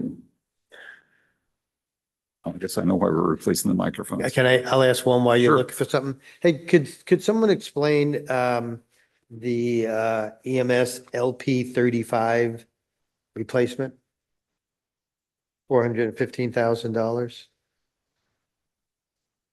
Yes, sir. I'll let Chief Lambert answer that for you. Yeah.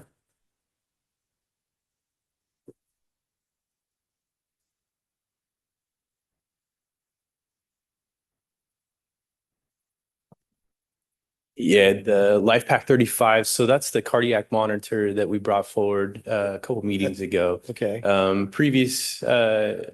previous budget included all of our frontline vehicles, apparatus, to include our ambulances. This one is to complete and outfit all of our apparatus. So to complete the outstanding balance of our wildland rigs and ancillary equipment. So we even carry those on our wildland rigs? Huh? Yes, sir. Yeah, it's required as Oh. as ALS providers, first responding units, cardiac monitors are required and are a useful tool on all ALS equipment, all apparatus. And so right now, do we have these newer ones on some rigs and older ones on some rigs? Yes, sir. We're mixed. So with this will fill the balance across our entire district for fleet. And for $415,000, how many do you buy? I believe we have it listed there, but I think there was 5 on the capital. Off the top, I think it was about 5 that were outstanding. Okay. Is there a back order on those, or you order them and you get them? Well, I would, if I provide you the answer, it could likely change by tomorrow, Okay. given delays that we've seen across the industry. But as of right now, the last time that we checked, the vendor is Stryker and there is no delays right this moment. Okay.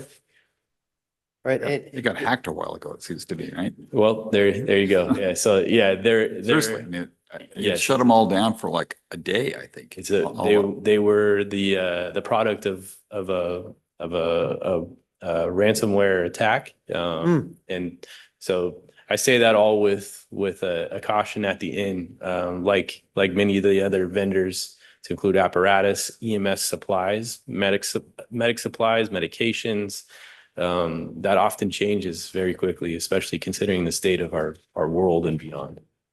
And while you're there, can you just tell us about the SCBA station compressors? Do we just need two new ones? Is that what that is? Yes, sir. So our currently we have an air light unit with a mobile compressor, and we have a trailer with a compressor unit. The trailer has really been on its last leg for probably the better part of a decade. The trailer was made in-house to support a compressor unit. We have been limping it along, and right now it has two banks that can fill, one of which is the only one working. The air light unit has not been very reliable. With this, these are stationary units that are as proposed in a more controlled environment and allow us to refill our SCBA bottles. Do we have I know in another agency I used to work, we had a specific person who I guess was certified to do that. Do we have people here who can do that, fill the bottles and things? For filling the bottles, yes. Yeah, we have an internal training program okay. that goes through inspections, visual inspections, very light maintenance. But for anything that's real detailed, it is required by the manufacturer of a certified person. Yeah. And for that, we outsource. We give it outside. Yeah, and rightfully so.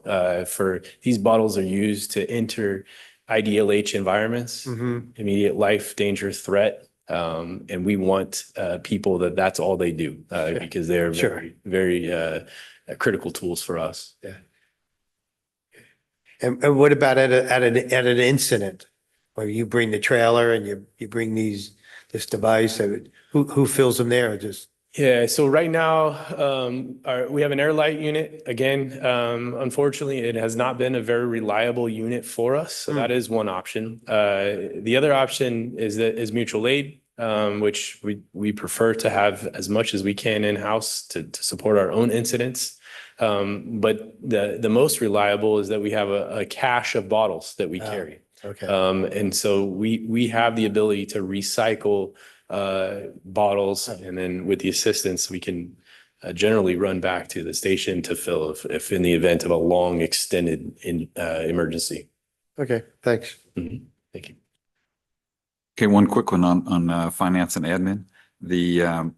I guess we submit this ECFR on a regular basis, and I don't think anybody reads that, and I don't think we get any feedback that we need to have. They don't get from our auditor. So I personally would save our admin staff a bunch of time and effort and not create one of those and not pay the $560 fee for that.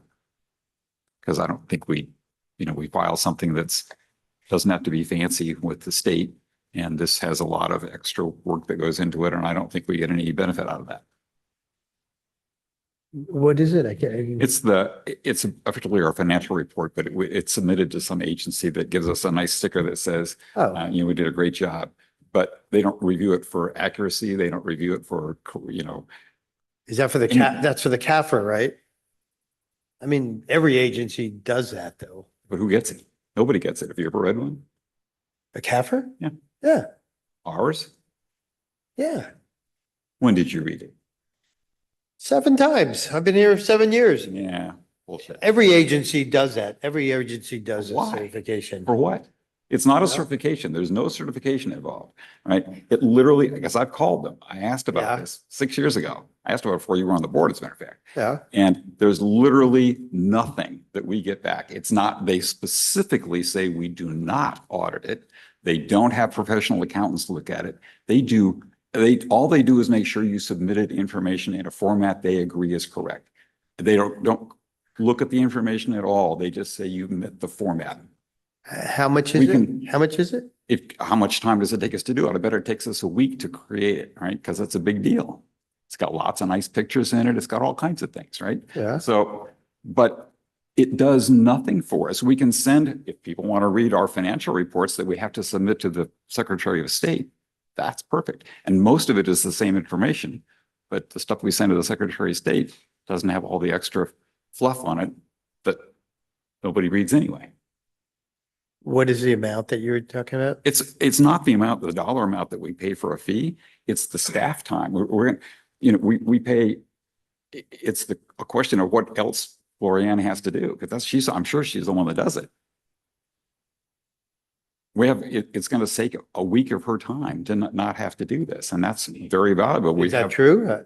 No, is that? Okay, so by state law, we're required to have audited financial statements. Right. Okay, and so, and that's where we have our outside auditors, Mays and Associates, that audit our financial statements. And then the district, we choose to produce an annual comprehensive financial report, which is the ACFR. That's what it's, the little short thing. Okay, and so yes, the ACFR is much more robust and has a lot more information than just regular audited financial statements. So for instance, it has the management's discussion and analysis section. It has a transmittal letter. It has a whole statistical section at the end, which gives 10 years of all kinds of statistics for the district. So if we just did audited financial statements, we would not have to do those. We do an three MD&A sections. anyway. We have a management discussion and analysis that I've had to draft a few times, and it wasn't for that document. Okay. We have it in our financial statements, or required in financial statements. My What we understanding. send to the state has to have that in it, because I've had to sign off on it in the past. Okay. It, So my understanding is that audited financial statements don't require the management's discussion and analysis, but we could go find out, I can talk to the auditors and say, okay, if we don't produce a whole a whole ACFR with all that additional information, what's the minimum in audited financial statements? But I think we would still have, if the board still wanted a management discussion analysis, I think we could do that. So yes, it does definitely takes more. It does take a lot of staff time to produce an annual comprehensive financial report. So that is up to the board. I would say that is also a standard. I would say that the ACFR is really the local government standard. Most cities and public agencies do it. I think it is respected and it's looked well on. Yeah. But if the board doesn't want staff spending time on that, then absolutely that is a board decision. Well, at a minimum, even if we create it and we decide we want to, we don't need to send it off to somebody and pay them $560 to put a stamp on it that says, good job. That is true as well. Yes. So even if we want to produce it, okay, but it just doesn't do any good to submit it to, it's great to submit it and put it on our website. That's terrific. But, to send it off to literally have somebody that looks at it only for format, to stamp it and says you followed our format, that doesn't seem like it's worth $560 to me. And we get an award, of course. Well, I think I mean, I don't know. I think it's just generally accepted that it's done in every government entity that there is. Everyone does it. So we can do one, that's fine. Yeah. If you want to do one, but we don't need to send it off to these. I think we'll have to vote on that. I wouldn't approve that. I wouldn't approve not sending it off. Why? Every government agency does it, and I Oh, no, think, I they think send there's it off some. or they prepare it. I just would, I wouldn't say not to do it. Okay. I'd have to look into it more, what it does, but I've never seen a comprehensive financial report that doesn't have the stamp on it. So Okay. I don't think it's required, but I think it's just generally accepted in government that you do it. So, Okay. I can just make a All right, can you unmute your microphone? yeah, maybe the auditor here. You need to unmute your microphone, John. Since we changed Yeah. dollars, the new group, each year in the planning, we've asked them what improvements could be made, and they have gone through and changed, particularly in the question and answer type category. And their comments have indicated to me, at least to Greg, that we're really doing a good job. And it's much improved from when we changed. Mhm. And I've looked at a lot of others, and a lot of others have a lot more stuff in them that not necessarily improvements, just information that they're trying to communicate for some other reason. Okay, I'll move on. So we already talked about the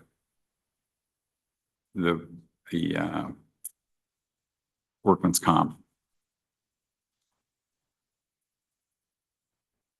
And sorry, my glasses. So the website licensing fee that we pay $6,200 for, is that because we have, because that's not just that would be a high hosting fee in my experience, but maybe it has,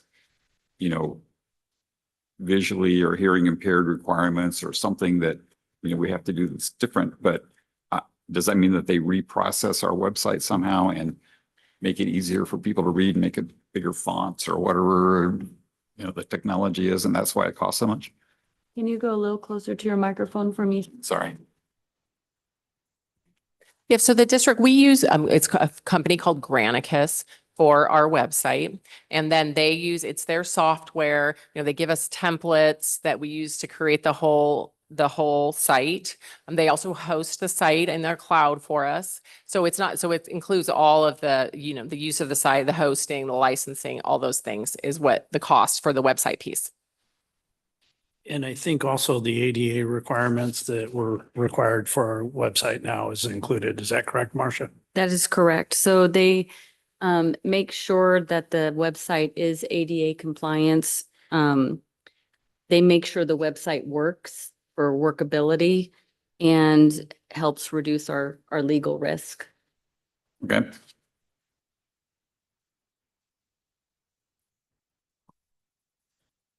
We spend a lot on computer software. I don't know whether we get a higher price or a lower price than smaller businesses do, but you know, for our Office 365 that we have, which, you know, it's fine. They have two different versions of that. They have the sort of the light version and the version that if every single person, you know, publishes documents into, I mean, they have a really extensive version.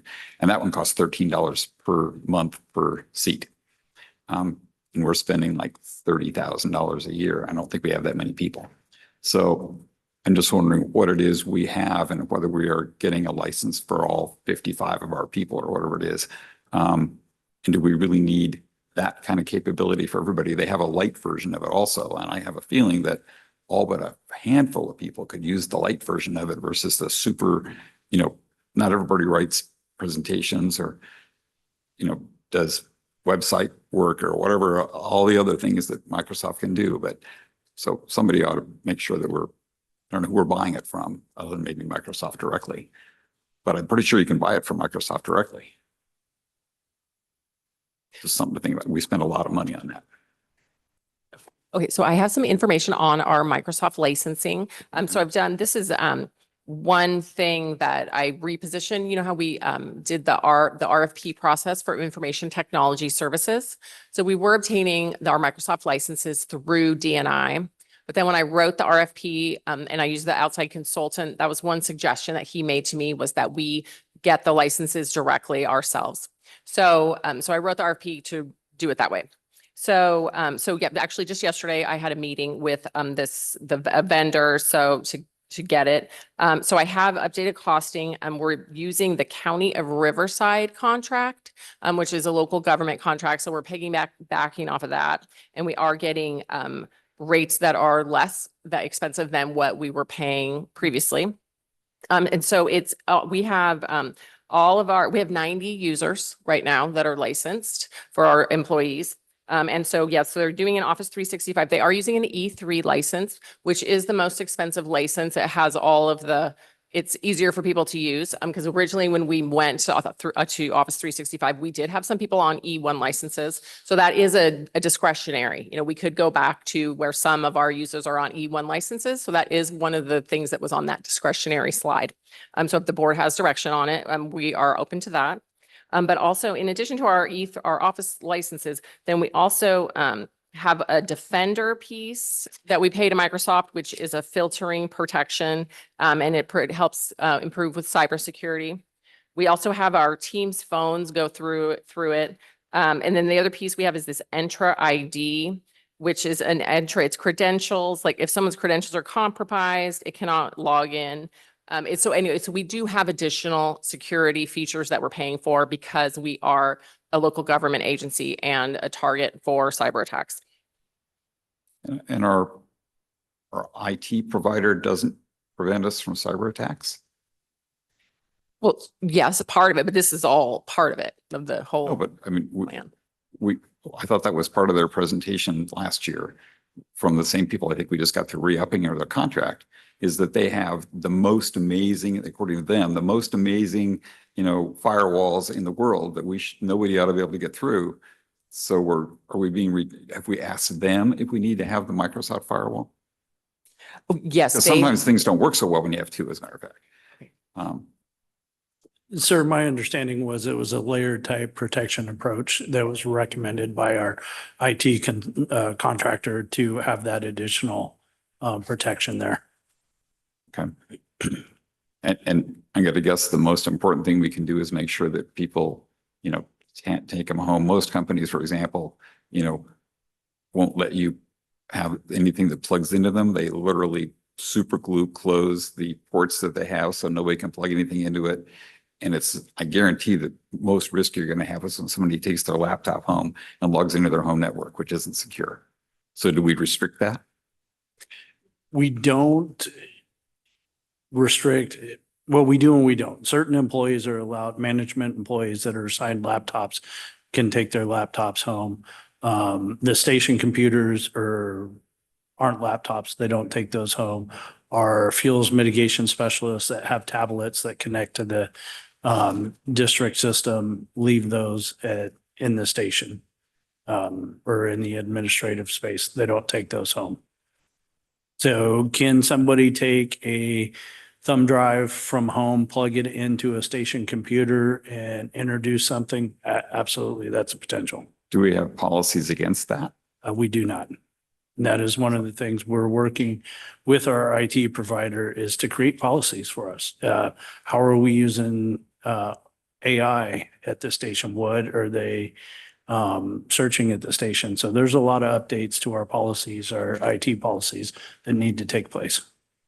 Because I would think that, you know, even allowing, unless you have VPNs that you require people to use, you know, we should make sure that anybody that does have a laptop they could take home, you know, it requires a VPN to be able to use and that sort of thing. So that you know, It does. So when I'm during the weekend, when I'm at home, I have to log into the VPN to get onto the network. But do you have to get into your network? But if you use your computer to do something else privately on your own Wi-Fi at home, Correct. boom. All I'm saying is we need protocols for that because we have these, we spend a lot of money to make sure we're really secure and then we have a big door open. Yeah. Agreed, sir. And that's the way, you know, that the strikers of the world, and we have stuff that saves people's lives that's involved. So we got to really make sure we think about that. Otherwise, you know, there weren't any huge numbers. I can send you the comments I have. Craig?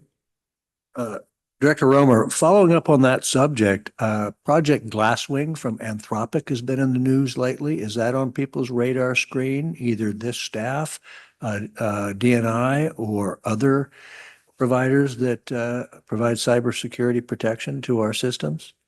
Are we aware of that? I am not aware. So Anthropic has a latest iteration of their AI program, and it's called Mythos.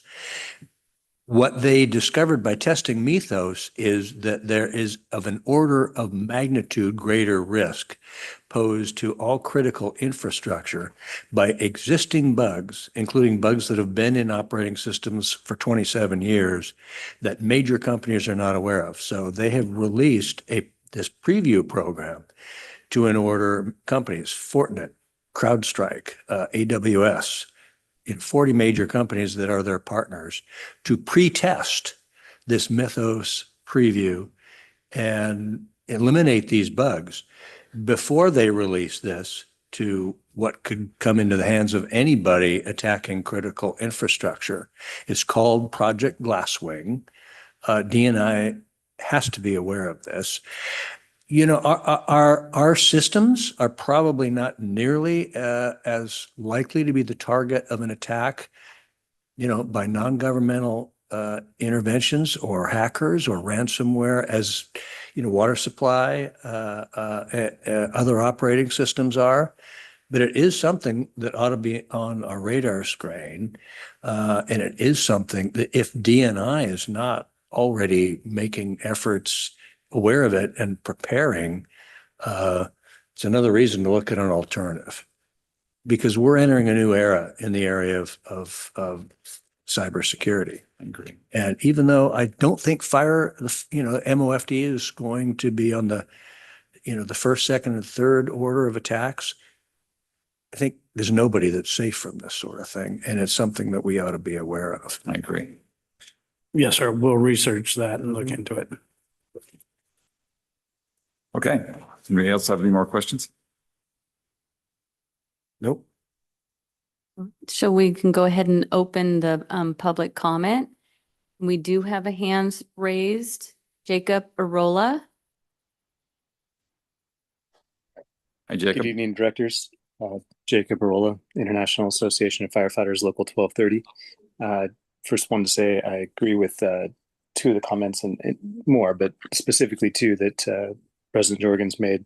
One about preventing injury to firefighters, and the other about a payroll software system that's going to have less errors. Those are two big things I'm a big supporter of. The other question I had was related to the reduction in overtime So this was in a couple of slides a while back. But there was about $800,000 attributed to Medic 41 specifically. And I might have misheard, but I thought I heard from staff that Medic 41 is being entirely staffed with overtime right now. And I don't believe that's accurate. And in fact, it may be that once the single role takes over in August, that displacing those 6 firefighters could reduce the overtime in the next fiscal year, because we'll have potentially up to 3 floats. So I just wanted to make that potential correction if that's what I heard.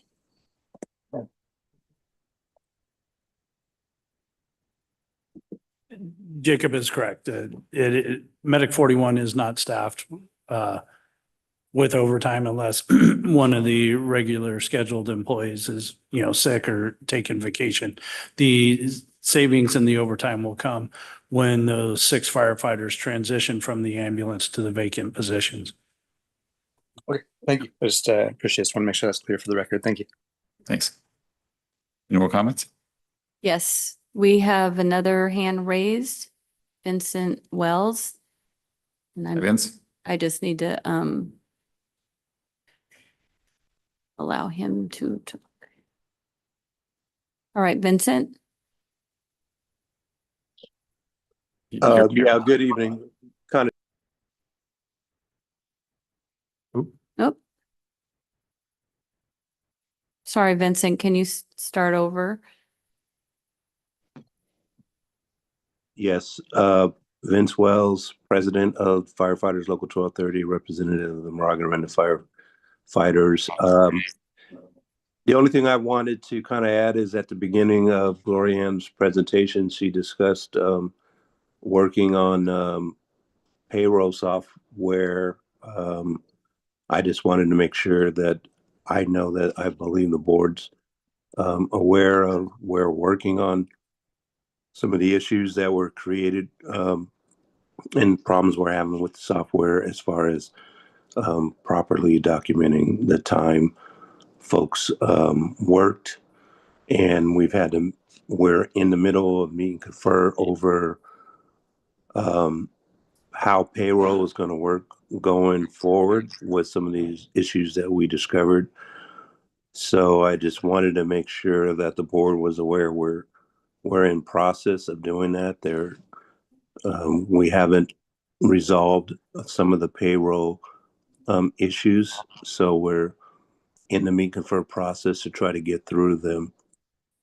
And so making any decisions on this budget item until we work through those, I just caution the board to moving forward or approving anything related to that topic where we haven't completed our discussions and haven't come to any conclusions on how we're going to address some of these software glitches and payroll glitches at this point. Thanks. Okay, thank you. Any more public comment? We do not have any more hands raised and we do not have any in-person public comment. Okay, thank you. Thanks, Vince. Okay. So we still have the, there we go.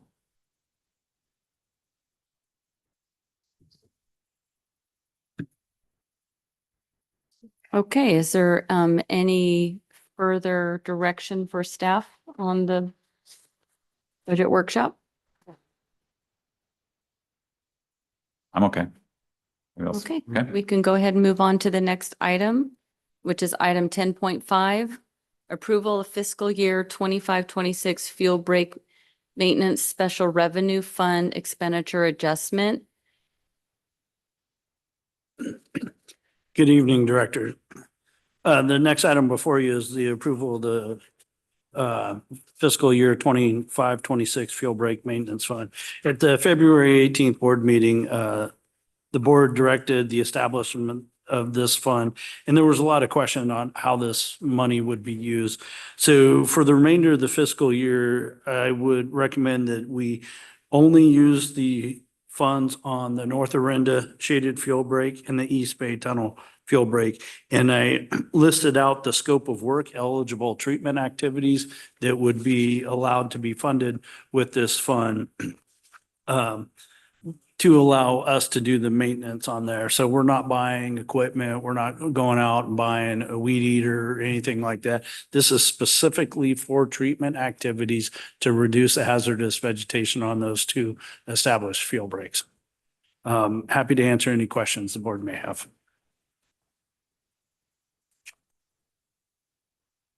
Any questions from the board?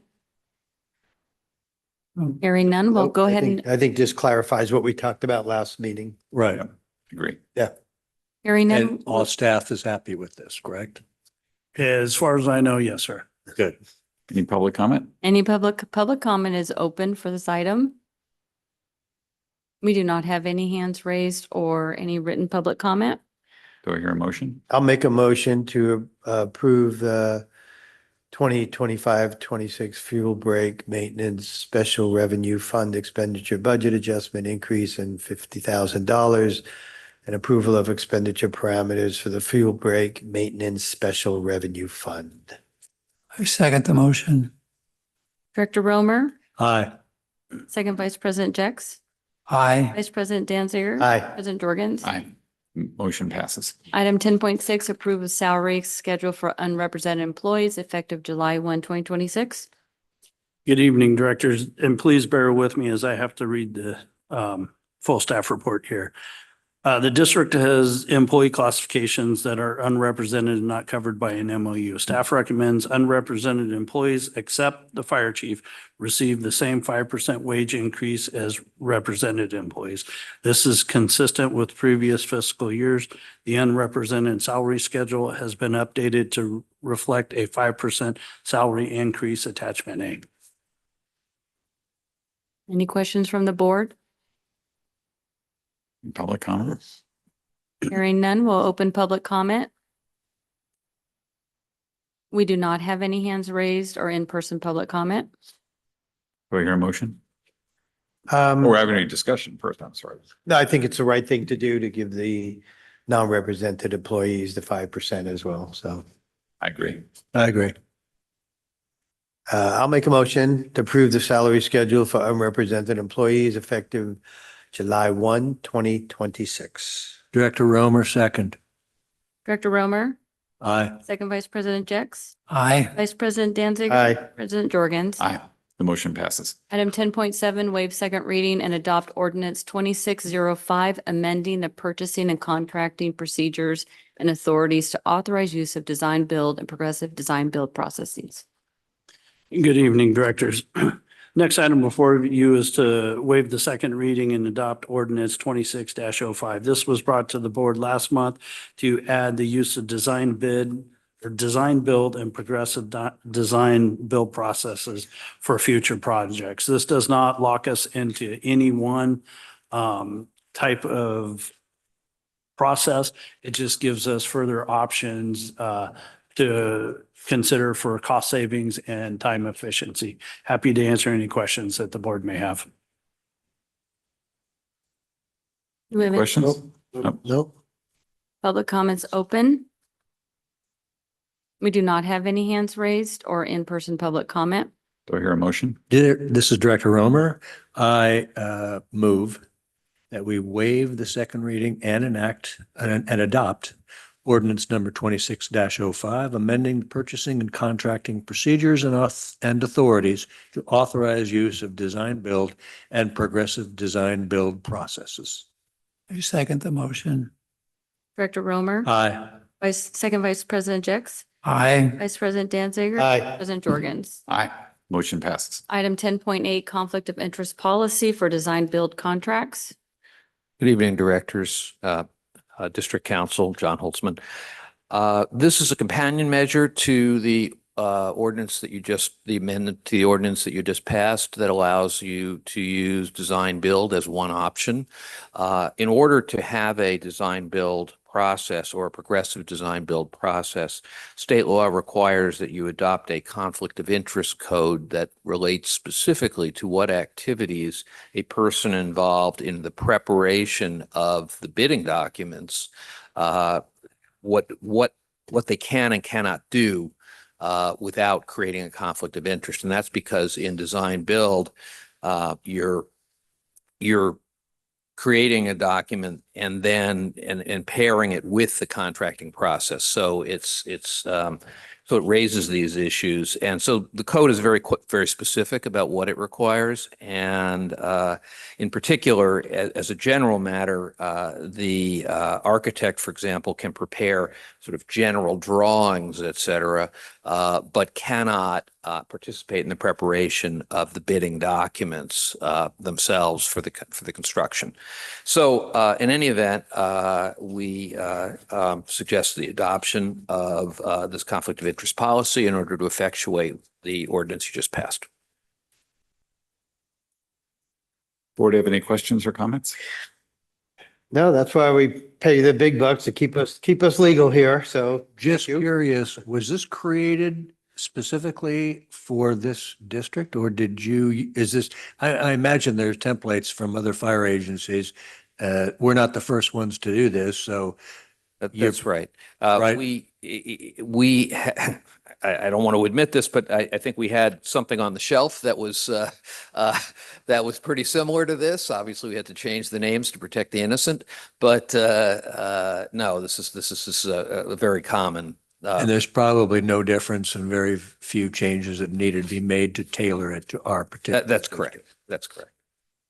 Okay, any more questions? Nope, looks good. Public comment? Public comment is open for this item. We do not have any hands raised or in-person public comment. This is Director Romer. We're ready for a motion? Yep. Yeah. Director Romer, I would make a motion. We don't have to waive the reading. We just have to make a motion to enact or adopt the conflict of interest policy for design build contracts, correct? Yes. Correct. Second the motion. Director Romer, Aye. Second Vice President Jex, Aye. Vice President Danziger. Aye. President Jorgens. Aye. Item 10.9, contract for specialized attorney services. Good evening, directors.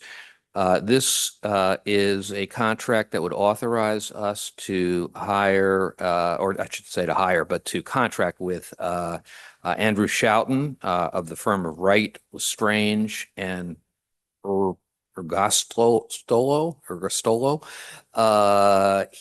Mr. Schouten is an expert. I've worked with him before in general area of ambulance, transport, and paramedicine services, which is, as you know, a heavily regulated area by both state and local authorities. And this is to allow him to provide us advice as needed.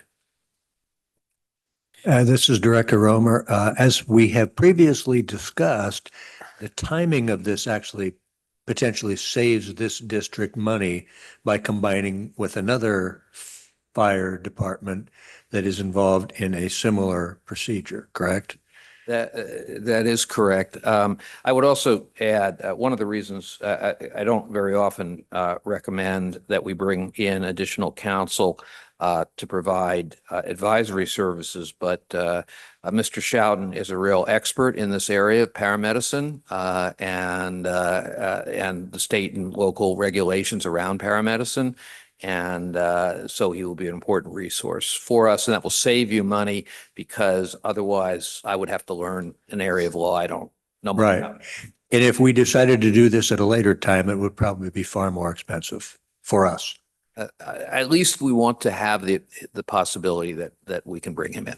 Correct. No further questions. And this is it's a as needed, right? I mean. That's correct. And you know, to be clear, there's, you know, it is not necessarily clear that we will need to spend the entire $50,000. I just did not want to have to come back constantly if we do. I should say this is for advice services only, and if there's any change in the status, that I would come back to the board. Okay. Well, I'm ready to approve it based on District Council's recommendation. Well, I think we need public comment. So we will open public comment on this item. We do not have any hands raised or in-person public comment. This is Director, do you want to do it? Go ahead. Go ahead, fight over. It's Go ahead. close to the bewitching hour. Let the Who attorney- can do it for? This is Director Romer. I would make a motion that we adopt the contract for specialized attorney services. I'll second it. Director Romer? Aye. Second Vice President Jex? Aye. Vice President Danziger? Aye. President Jorgens? Aye. Motion passes. On to committee reports, Standing Audit Committee. I think have scheduling or have had discussions on scheduling. The audit, I think, is beginning 2 weeks.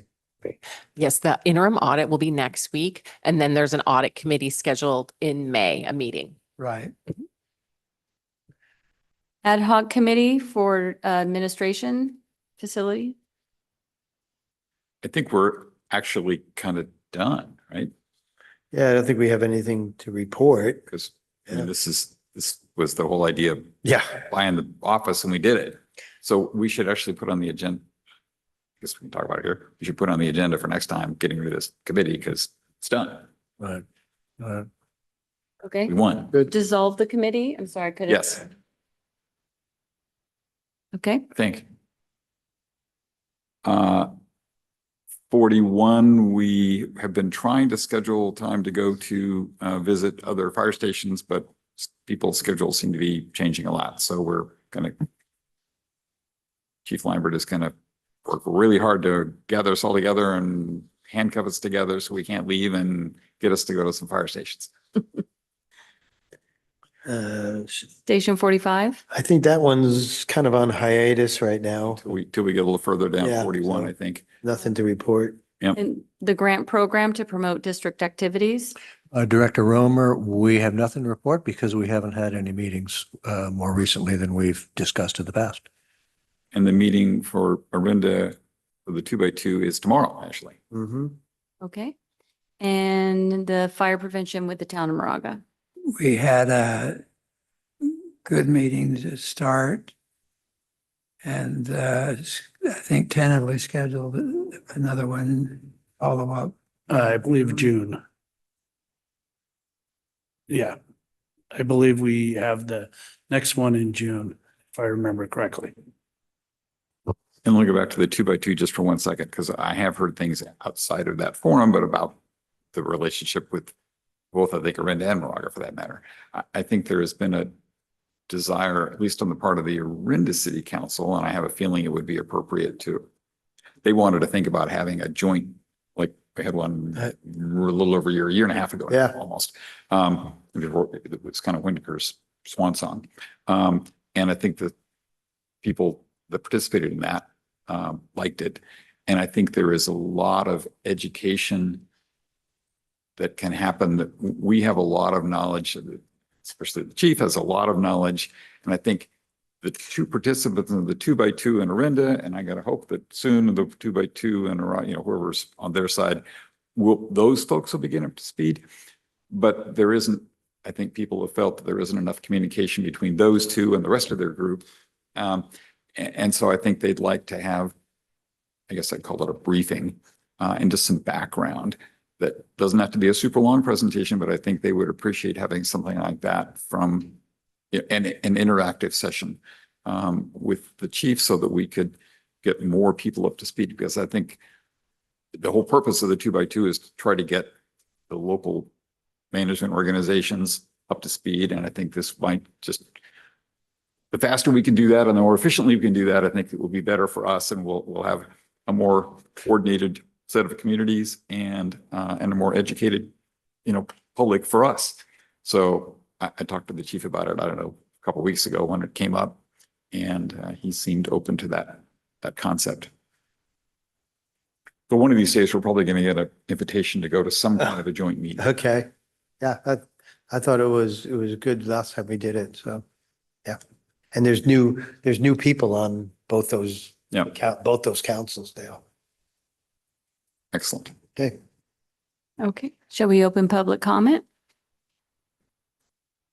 So public comment is open. And we do not have any hands raised or in-person public comment. Future requests for items on future agendas?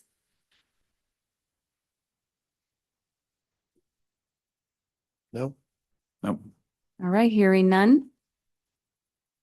We can adjourn. I'll make a motion to adjourn. Second. Boy.